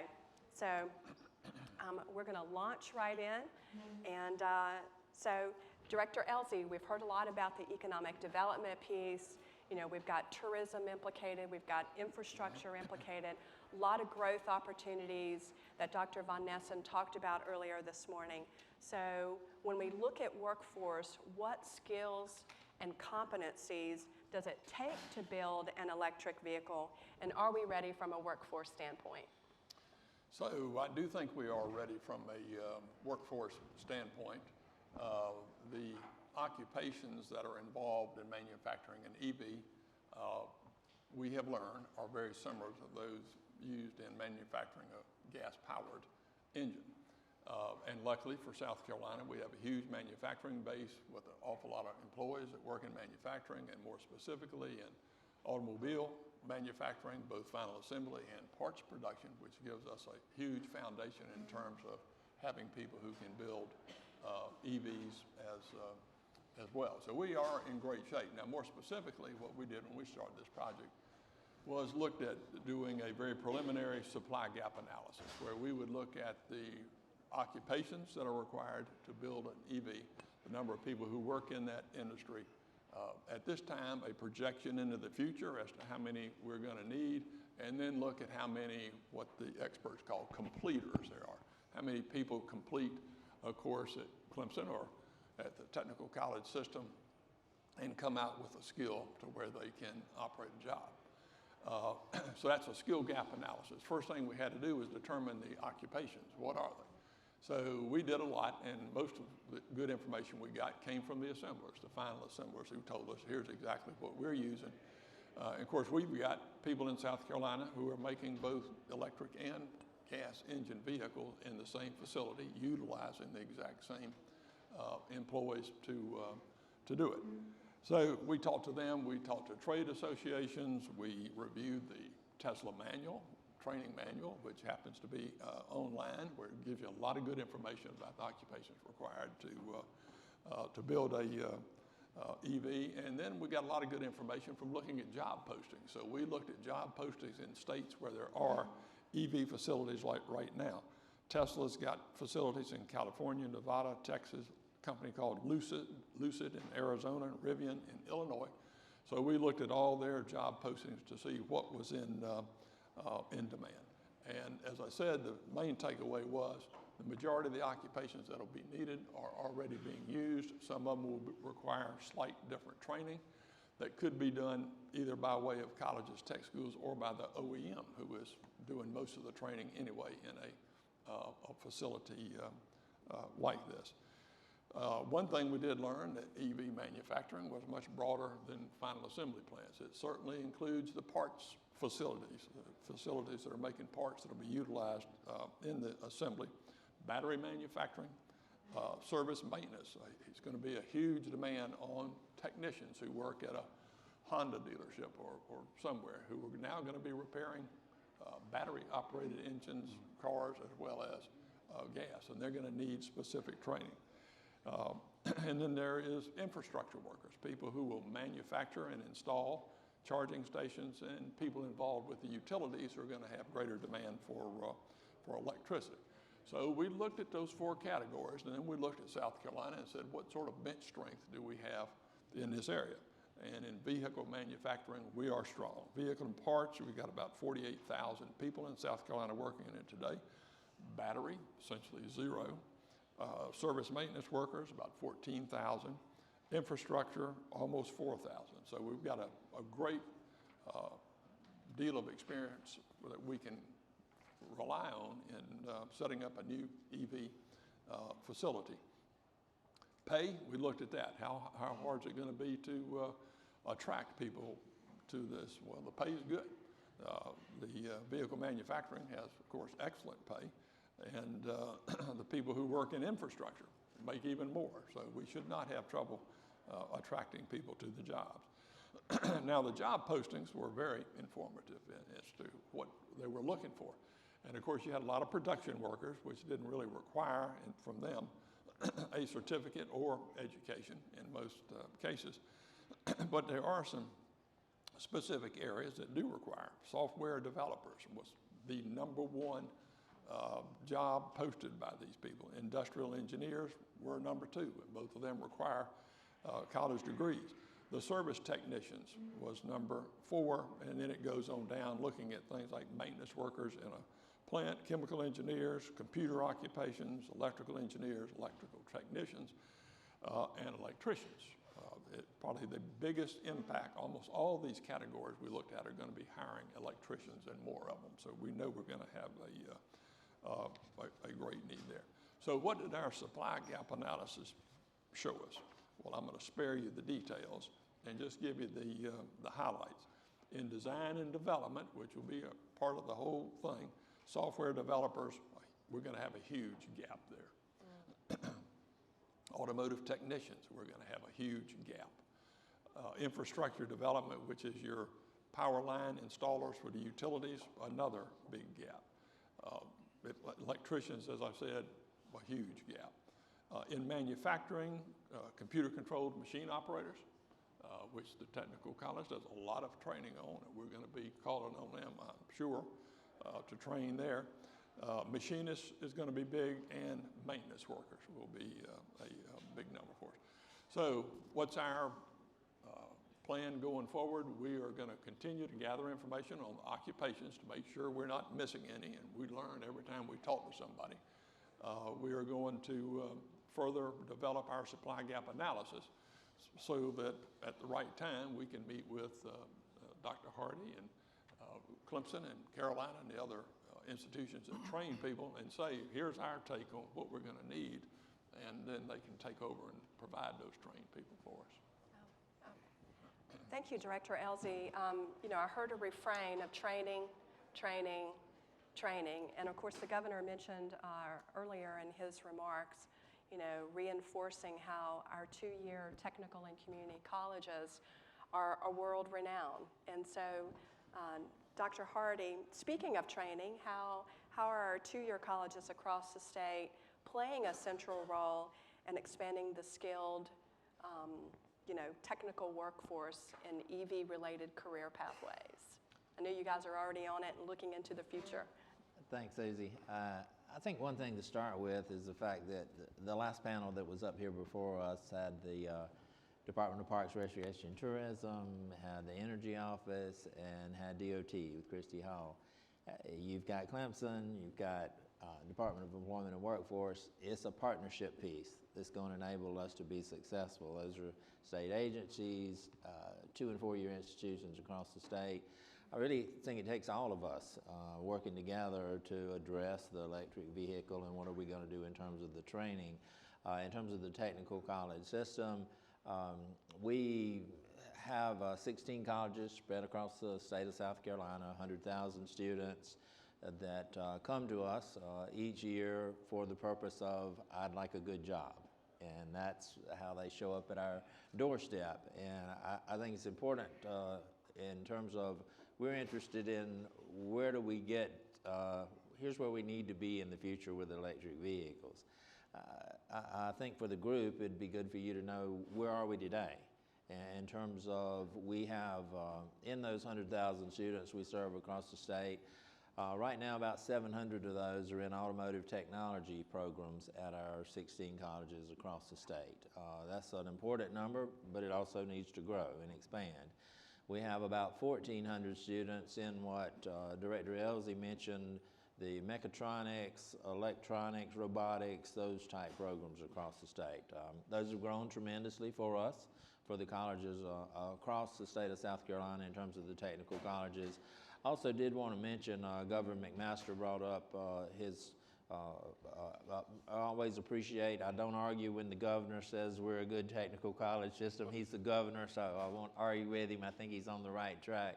But he also invested not just in positive words about the system, but was able to secure for us about $12 million last year that we turned into training 6,000 people in short-term programs. A lot of times we talk about degrees and certificates, but there's short-term training. We took that money and trained electrical linemen. I saw Rick Todd with the Trucking Association, CDL, CNAs and medical assistants across the state. So it looks different. Sometimes it's advanced degrees, but sometimes it's short-term training for that. One of the areas that we're working on is Ohio State University puts together something called a DACM. That's developing a curriculum. We're actually training people across the state of South Carolina now to be able to come in, and as we determine what we need for these technicians for the electric vehicle industry, to assess that, develop the curriculum that'll be necessary for us to put it in place at our technical colleges. Right now, I mentioned the mechatronics that Dan had. We're heavily focused in the upstate. About 70% of our overall enrollment in those type programs are at Greenville and Tri-County and Spartanburg. We need to expand that beyond, we've been very successful here in the upstate in terms of the number of the graduates. I always find it interesting that the graduates already have a job before they actually complete the training, which is a plus for folks there. But we want to continue to expand that. I think we meet the needs by having good partners, which are these people in the room, and for us to be able to partner in particular with Clemson and four-year institutions. So I'll start there. And not just a job, but a good job that they came in looking for. And Dr. Hardy, I just want to kind of follow up with, Mayor White talked about, our unconventional ways and non-traditional and traditional, and how we are always poised and positioned to be ready for whatever comes our way. And so we have precedent for this, right? EV electrification is talked about in the sense of being something new.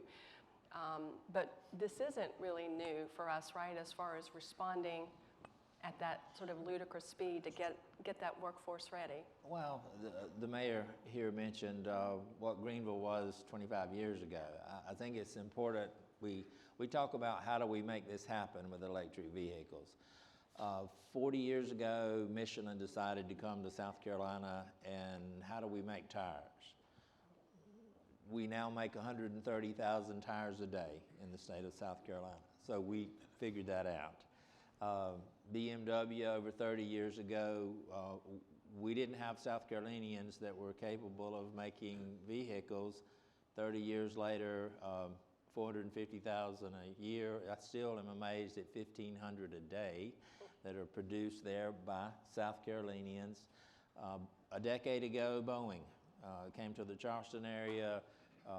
South Carolinians make the most sophisticated wide body, the Dreamliner 787 in the world. So we have done that through the technical college system. Ready SC is our training arm that worked with all of those that I mentioned.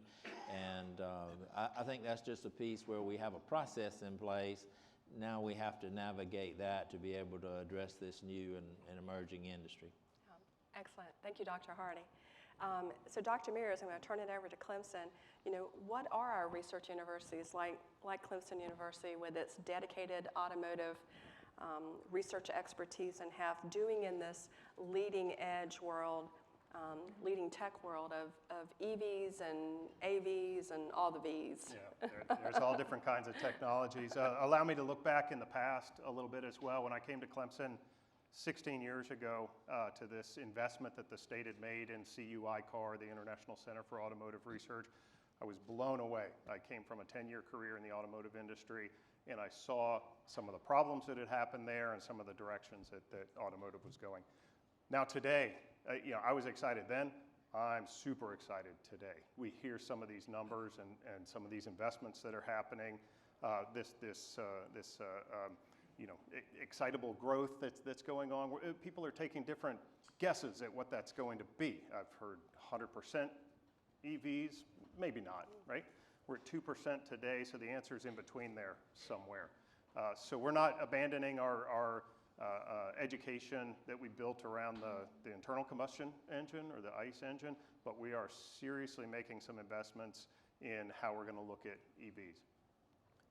Powertrain area, so we built a whole new powertrain test system where we're going to be able to do electric powertrains. We've built an electric vehicle lab, so we're able to do all different types of power that happen in the electric vehicle lab and in the manufacturing area. So when I change from 2% to 40% electric vehicles, how's that going to affect my manufacturing and my assembly and the skills that are going to be needed there? And this touches a number of other areas for us. Energy, of course, artificial intelligence. It's tied very closely to autonomy. So now electric vehicles are much easier. They have many fewer knobs, so they're easier to drive automatically. And there's still a ways to go in that area. But we're exploring this. And we explore how all of these components and all these systems come together through our Deep Orange program. So we have a nice Deep Orange vehicle that we worked with Ford sitting outside. I encourage everybody to go out. You're welcome to sit in it. It's an autonomous electric vehicle that's supposed to drive people around cities.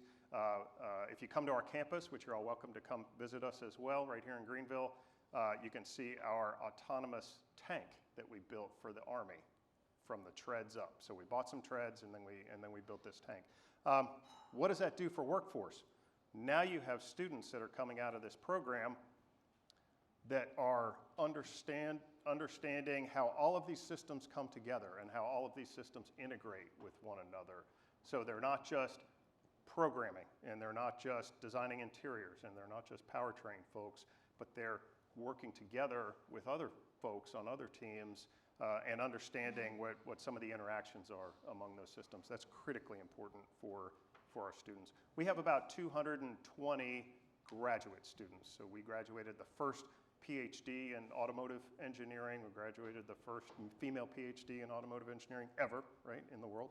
And now we're developing the world's fastest autonomous race car, you know, going almost 200 miles an hour, driving all by itself on a computer.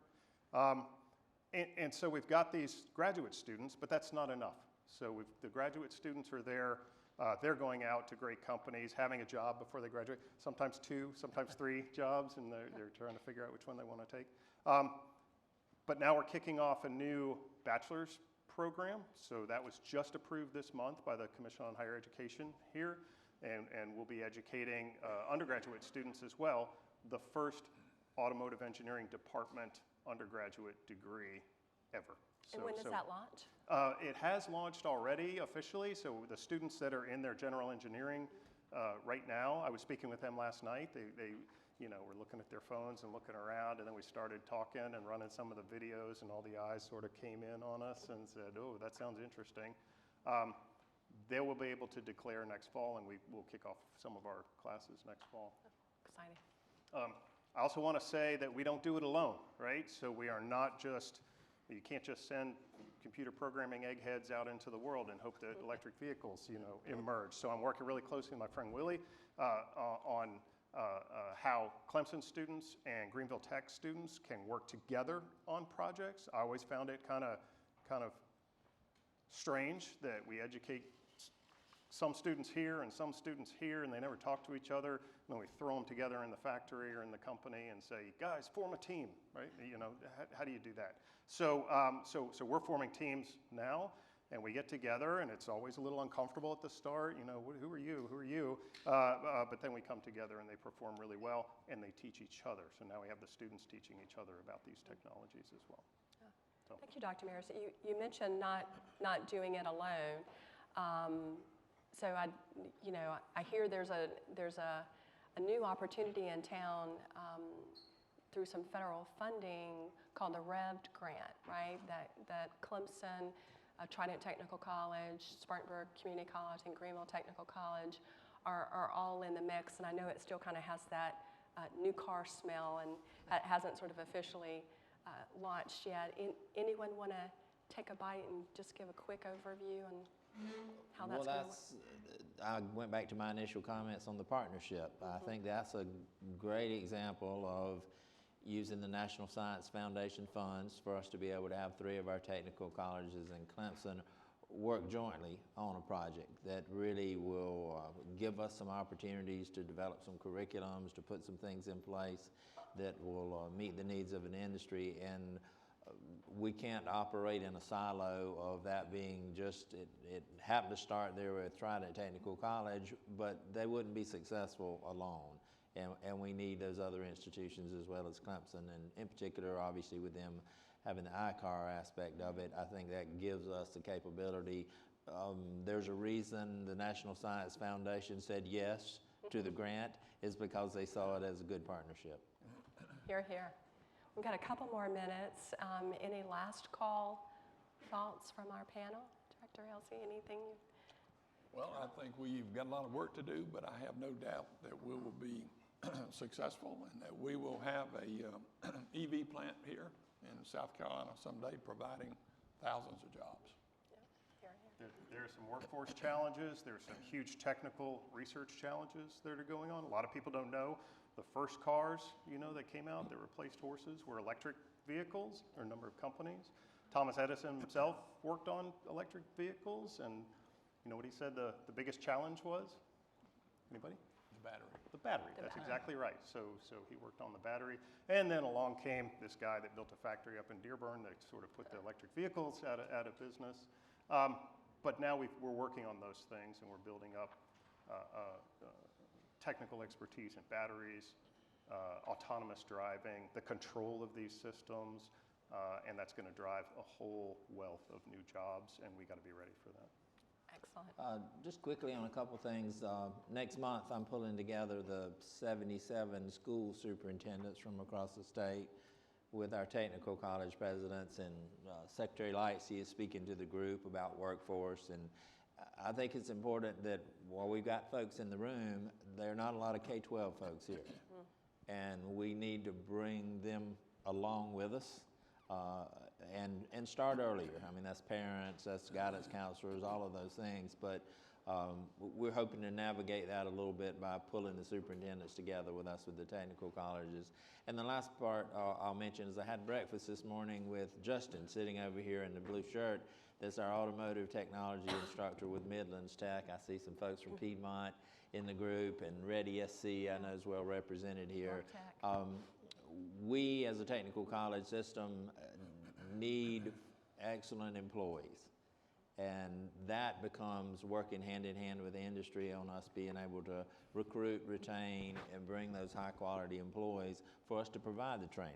But we have to have that. So that's a piece that we struggle with in terms of, if you mentioned the mechatronics, it's tough to hire instructors that can be paid so well out there in the business and industry. So that's an important piece for us to be able to navigate and answer to that as well. Well, it sounds like we're ready. Sounds like we have some work to do, but it sounds like we have the relationships and foundations ready to go. Please join me in thanking our panelists.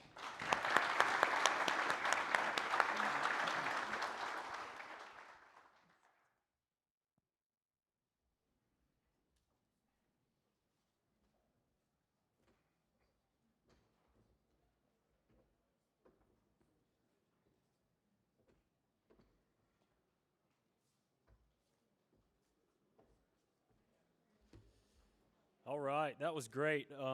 Susie, thank you for moderating that, and thank you to the panelists and all the panelists who have been up here so far. We'll continue moving forward. We'll jump right into it. This next session is called Charging Up South Carolina's Electric Vehicles. In this session, we're going to explore the unique attributes of South Carolina's strategic supply chain network, which has allowed existing automotive manufacturers and suppliers to flourish in this state and has created opportunities for growth in recruiting new companies and jobs related to the transition to electric vehicles. Essentially, this panel aims to showcase our existing automotive manufacturers and to demonstrate the positive reasons companies should choose our state as the place to locate their business. And you heard it from the governor over and over. Everybody loves South Carolina because of the people. And if it wasn't because of the people, it wasn't because of our great companies and the leadership we have in different positions across the state, from the Secretary of Commerce, DOT, to the governor's office. I must make a plug there. But it would be impossible to keep recruiting these companies to come here. You've heard from our tech system, you've heard from higher ed, and Dr. Hardy made a great point. We've got to get the younger folks in the pipeline. We've got to get them engaged. We've got to get them to understand where technology is going, and that has to do with our K-12 system. So that was a very good point that Dr. Hardy made. So with that, I will go ahead and call up this next panel. It's going to be moderated by Deputy Commerce Secretary Ashley Teasdale, who is amazing. And her panelists are Joey Bryson, President and CEO of the South Carolina Technology and Aviation Center, Sarah Hazard, President and CEO of the South Carolina Manufacturers Alliance, and Edward, I will mess up your last name, so I'm sorry, but Edward is with the South Carolina Economic Developers Association, who also has, they have a conference here in Greenville at the same time we do, so we're glad that he could join us. So with that, I will turn it over to Ashley and the panelists.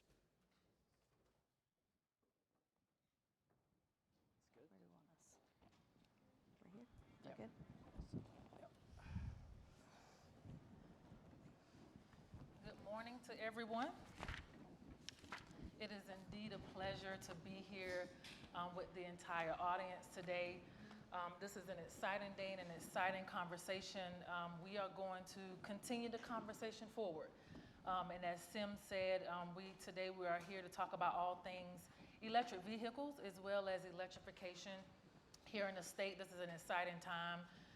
As a way of a formal introduction to myself, I am Ashley Teasdale, the Deputy Secretary for South Carolina Department of Commerce, and I'm really happy and honored to be here with everyone today about this important conversation, and I'm excited to be talking amongst some of the amazing partners that we have here in the state, not only to commerce, but to existing industry. You know, this particular panel here, we'll be talking a lot about the support of our new and existing industries here in the state who are working so hard in this transformation that we are seeing. You know, when you think about electric vehicles, it used to be thought of years ago as a technology of the past, a technology of the future. This is something that people thought, you know, hey, you know, this may not be something that that we can touch and feel right now, but we all know very well in this room that electric vehicles and electrification is a part of our lives right now and will continue to be.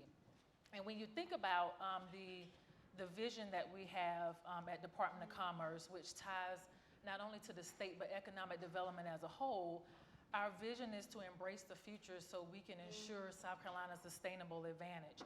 And when you think about the transition to EV, the electrification, and all of the emerging technologies that's coming about, that dovetails very much when it comes to our role in helping embrace these new transitions that we're seeing so we can be sustainable and we can continue to be competitive here within the state.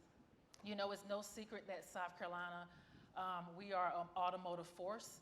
We have some of the best automotive innovative companies in the world. And because of that, you know, we have a responsibility to not just be adaptable to the transition that we're seeing, but we also have a responsibility as partners in this room and partners on this stage to continue to support and cultivate the ecosystem and the resources that we have in place to help support our companies. So that is something that we're going to be talking about today, and I do want to take a little bit of time and just do a brief introduction to our panel, our distinguished panel. In the middle is Jody Bryson. He is the president and CEO of the South Carolina Technology and Aviation Center, which we call SCTech, home to more than 110 advanced manufacturing and technology companies. SCTech is a dynamic international business park located in the heart of the I-85 boom belt between Charlotte and Atlanta. Thank you, Jody, for being with us today. Down Sarah Hazard, she is the president and CEO of the South Carolina Manufacturing Association, which we call SCMA. Founded in 1902, the South Carolina Manufacturing Alliance has been the voice of manufacturing in South Carolina and the only statewide association dedicated exclusively to the interests of manufacturing. Thank you, Sarah. And sitting next to me is Edward Clutters. He is the Economic Development Attorney for Nelson Mullins and a board member of the South Carolina Economic Developers Association, which we know as SCEDA. Nelson Mullins serves as a trusted advisor to clients across a broad range of industry sectors, providing legal advice and advocacy. Since 1965, SCEDA has served as the voice of economic development in the Palmetto State. Thank you, Edward, for being with us. So that our attendees can get to know you all a little bit better, I do want to kick off the panel by having you all highlight a little bit about yourself, your organization, what you do, and how that relates to the automotive industry, as well as the EV transition. And we'll start off with Edward. Thank you, Ashley. So I'm Edward Clouders with Nelson Mullins. When I'm not working for SCEDA, I practice law. SCEDA is an organization, as Ashley mentioned, that represents the community that's involved in economic development in South Carolina. It was started in 1965. We have currently over 500 members statewide. We have members from every county in the state of South Carolina. The membership is comprised of public and private sector members. So we have Department of Commerce participation, we have regional alliances, we have county economic developers who are part of the organization, and we have a lot of private industry that participates. It's a very powerful organization in my view in economic development. because everybody that is interested in economic development in South Carolina is usually a member of SCADA or should be a member of SCADA if they're not. Our mission is really threefold. The first one is to educate our members. So we want to make sure that everybody has access to all the resources that are available, understands the economic development process, understands what economic development is and what it is not. And for that reason, we have symposiums. So I would encourage any one of you that is interested to sign up for one of those symposiums. And shameless plug here for SCADA. The second point is to advocate. So we have a legislative committee that I chair where we ask for input from all our members on a regular basis every year before the legislative session starts about what they would like to see changed in South Carolina or where there are problems. And we do that through 5 meetings where members from each region can give input on what they think are the biggest problems. We developed it into a legislative agenda, and then we use that to advocate for economic development in South Carolina.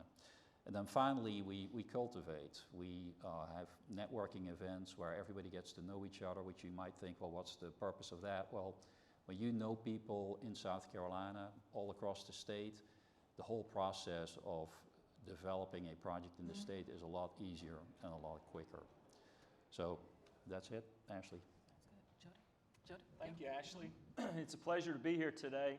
As Ashley mentioned, I'm the head of the South Carolina Technology and Aviation Center, which is just a few miles south of here in beautiful southern Greenville County. We've been operating since 1964 as a business park, 2,600 acres in total size, which is 3.5 times the size of Central Park in New York City, to give you a little sense of scale. We've been supporting the state's aerospace industry for the last 35 years, and some of you may know that we are now the global home of the Lockheed Martin F-16, both producing and doing maintenance, repair, and overhaul work on that aircraft. The most sophisticated F-16 ever produced in the world and being sold to a global audience of United States allied countries. Our involvement in automotive is a little more recent. About 12 years ago, we decided to develop a global economic development strategic plan that would help us keep pace with the growing global economy that we operated in. And it didn't take us long to figure out that our next target industry, in addition to aviation, needed to be automotive. We're in the backyard of BMW. We're a stone's throw from CUI car, and so we adapted that as our next strategic initiative. And fortunately, we had a lot of infrastructure that was laying vacant and dormant at our park that really provided a good foundation for an automotive test track. It's a closed runway property, 1 mile long, 300 feet wide, with 600 acres surrounding it. And so after talking with our friends at CUI Car and asking them if they might have a need for a test track and getting an answer of yes, we decided to embark down that path. We had some early success. We were partners in 2 different U.S. Department of Energy grant projects, both focused on wireless charging. So we got our toes wet in EV, if you will. And so today we are very pleased to be serving the state's automotive economy, much as we've served the state's aviation economy for all these years. And we have a number of existing companies in the state, as well as some out-of-state companies and some new prospects that we've brought to the state. So I look forward to sharing some more of that information with you. Thank you, Jody. Sarah? Good morning, everyone. My name is Sarah Hazard. I'm President and CEO of the South Carolina Manufacturers Alliance.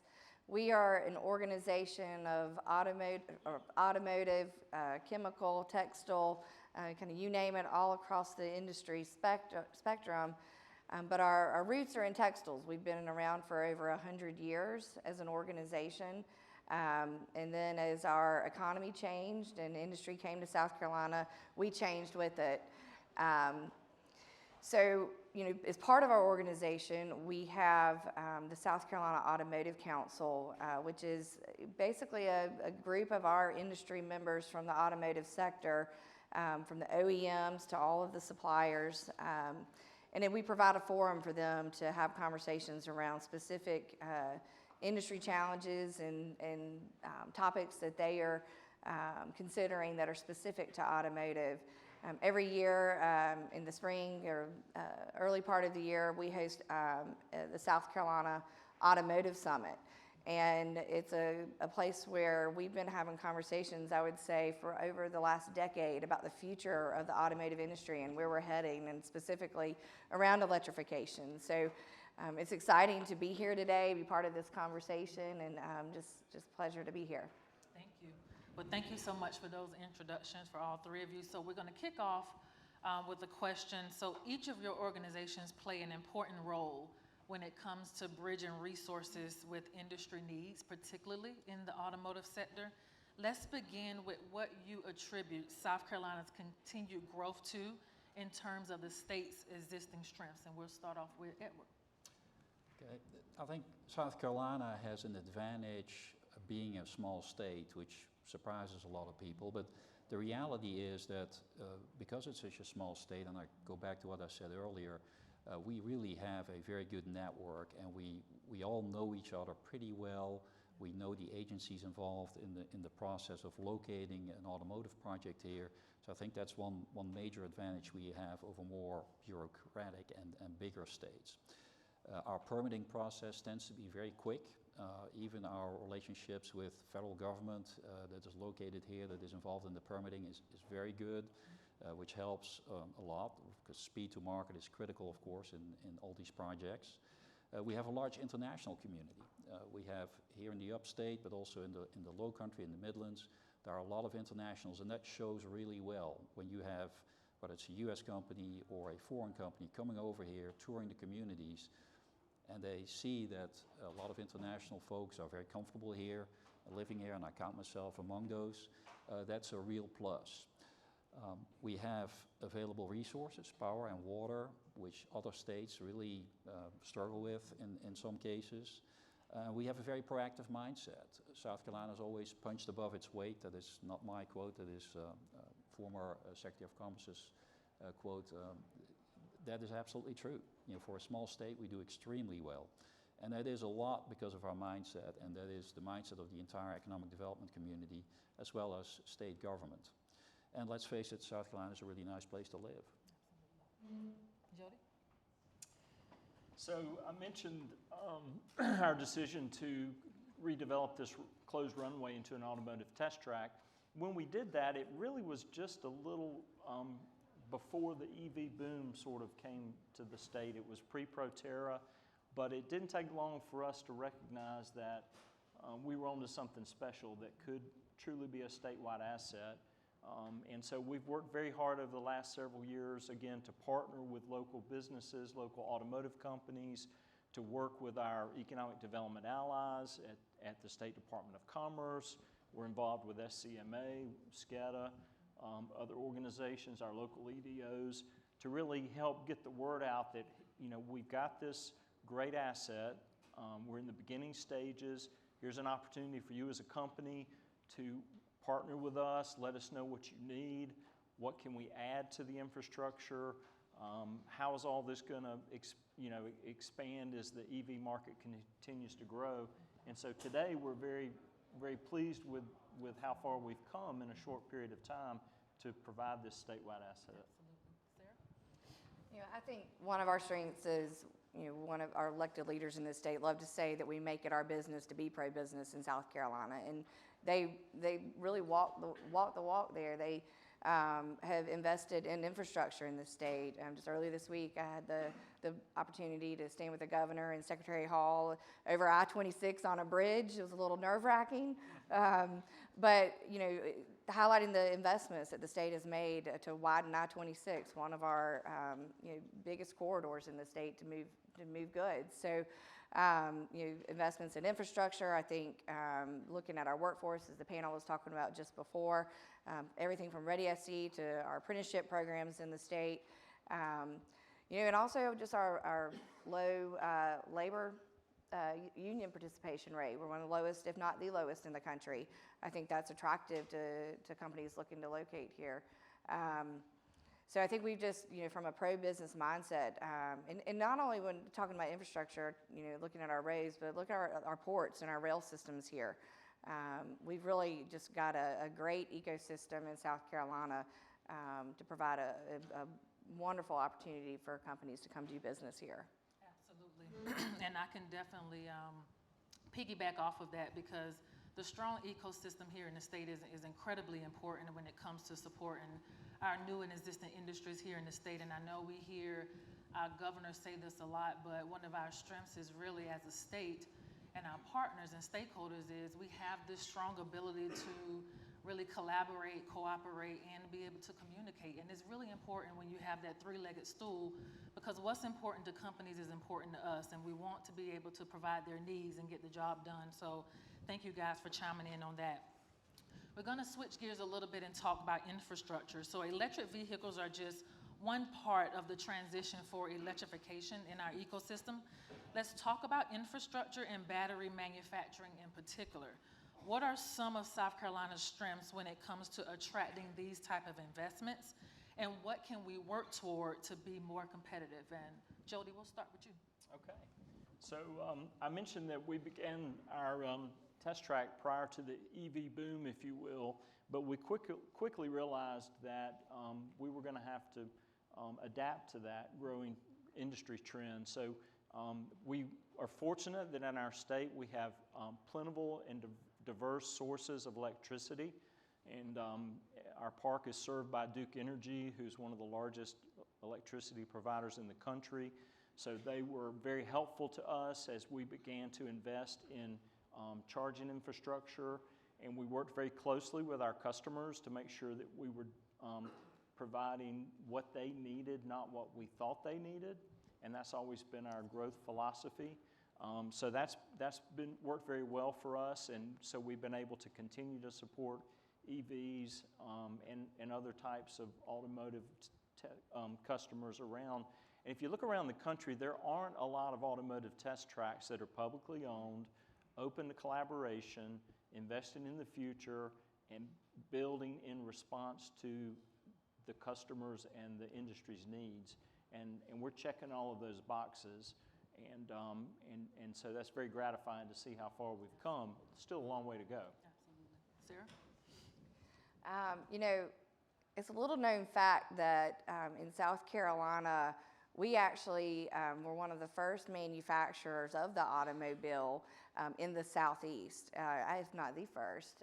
In Rock Hill, over a century ago, the Anderson Motor Company made the Anderson and produced it here in South Carolina. You know, and I think that really highlights just our legacy of innovation here, and just the forethought and the courage that folks in South Carolina have to take on new endeavors. You know, also another strength that I think that we have in South Carolina is just the elected leaders in our state. I know I mentioned earlier, but you know, from the top down, from Governor McMaster to our House and Senate leadership, and we have a very pro-business legislature here who really wants to foster economic development in South Carolina and also workforce development.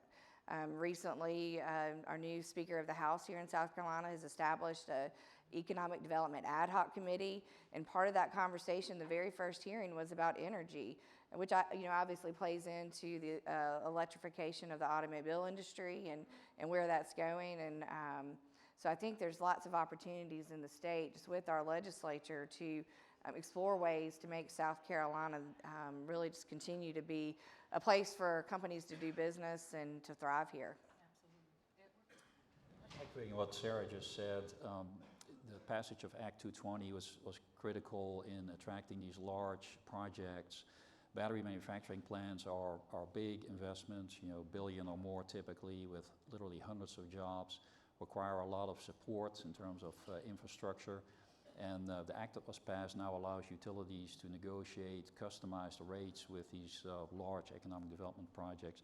That's all subject to certain, guardrails, so the other customers in the state don't end up paying for locating a plant in the state, but it provides a lot more flexibility that in the past we didn't have. So that's, in my view, one of the critical things for helping attract these battery manufacturing facilities in the state. And then the other thing is all of these EV companies are looking at sustainable growth and a sustainable business model. So renewable energy is critically important to them, and that's available through our utility providers in South Carolina as well. Absolutely. Well, I would love to know, and with Sarah, we'll start with you. What are you hearing from your peers or association members on what the state needs to continue to be progressive and grow with this transformation that we're seeing in EV? You know, again, our automotive manufacturers, as we talk to them, they love doing business here. Their businesses are growing and thriving here. South Carolina provides just such a great opportunity for companies to do well. When we talk to them about, with an electric vehicle strategy for the state and where should the state be headed, the main thing that kind of feedback that we're getting is, we've got to be proactive. We need to be looking at where should this infrastructure go, where should the charging stations go, and making sure that South Carolina is taking those steps to just the very first steps that need to be taken to provide a great place for the electrification of the transportation industry in South Carolina. I think the presence of sites is critical with that infrastructure already very close or at the site, particularly mega sites. The facilities and the projects that we see are just getting bigger and bigger. Yeah. So if you don't have a site and your competitor does have a site that has the infrastructure there, you're not going to get the project. So I think that's critical for us to have that available, and then we need to continue to encourage the development of renewable resources and energy in this state. That's right. Jody, any thoughts? So we're listening to our customers.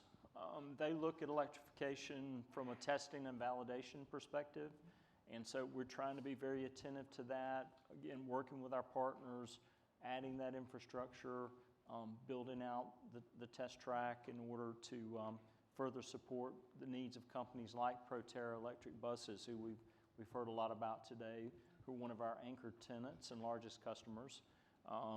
And so that listen and then respond has been working very well as we continue to develop this statewide asset for the automotive sector. Absolutely. Well, we're going to wrap up, and the final question, 30 seconds for each of you, just to share where you see things moving forward in South Carolina for the next 10 years and how you can continue to support that. I think we'll see a changed supplier base in the automotive sector that, as the previous panels have already talked about, I think we're going to see a different mix of suppliers. We're going to see some new suppliers come in. I think we'll have at least one battery manufacturing plant in the state. We'll see our OEMs producing a lot of electric vehicles, a lot more than they do now. That's right. Jody? Well, I can look into the not too distant future and say with a lot of certainty that we'll be adding some major infrastructure to our test track, which will allow for 3.5 miles of continuous high-speed loop testing. And the reason I'm certain about that is because we have been fortunate to receive $9 million from the state of South Carolina. Thank you, Governor McMaster, and our elected officials in the room, as well as $5 million from the U.S. Department of Commerce to fund that infrastructure project, and the design is underway. Great. I would say this is going to take time. It's not going to happen overnight. I think we're going to continue having manufacturers making internal combustion engines and the components that go into those. So I think it's going to take time. I think you'll see some of those suppliers transitioning into other ways to support an electric vehicle. I also think that we'll see more renewable energy sources, coming online with our utilities across the state and their partnerships with the manufacturing community and others. So I think it's going to be an exciting decade ahead. It will. I definitely concur. I think this is a very exciting time, and I think the fact that we have such strong partnerships and collaboration is what's going to continue to make it happen. It will take time. but South Carolina is leading the way, and the economic successes that we have already had, we will continue to build on those. So we are incredibly excited. If we could thank our panelists, thank you so much for this, and I hope you enjoy your day.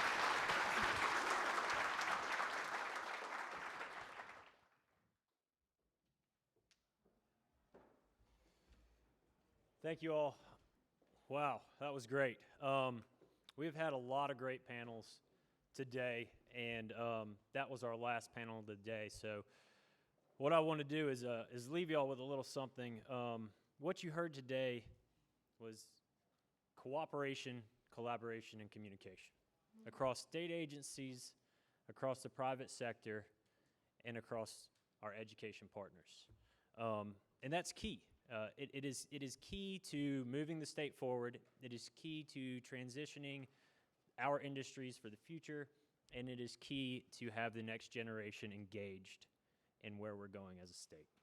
And so to that, if y'all don't mind, I'd like to give another round of applause for all of our panelists and our moderators today. They volunteered their time and effort and left their jobs to come be with us today and speak to you all. And with that, I'd like to let you know that you'll see on your agenda the governor is going to have a press conference at noon today. He's going to discuss the future of South Carolina and where we're going in the electric vehicle and innovation space.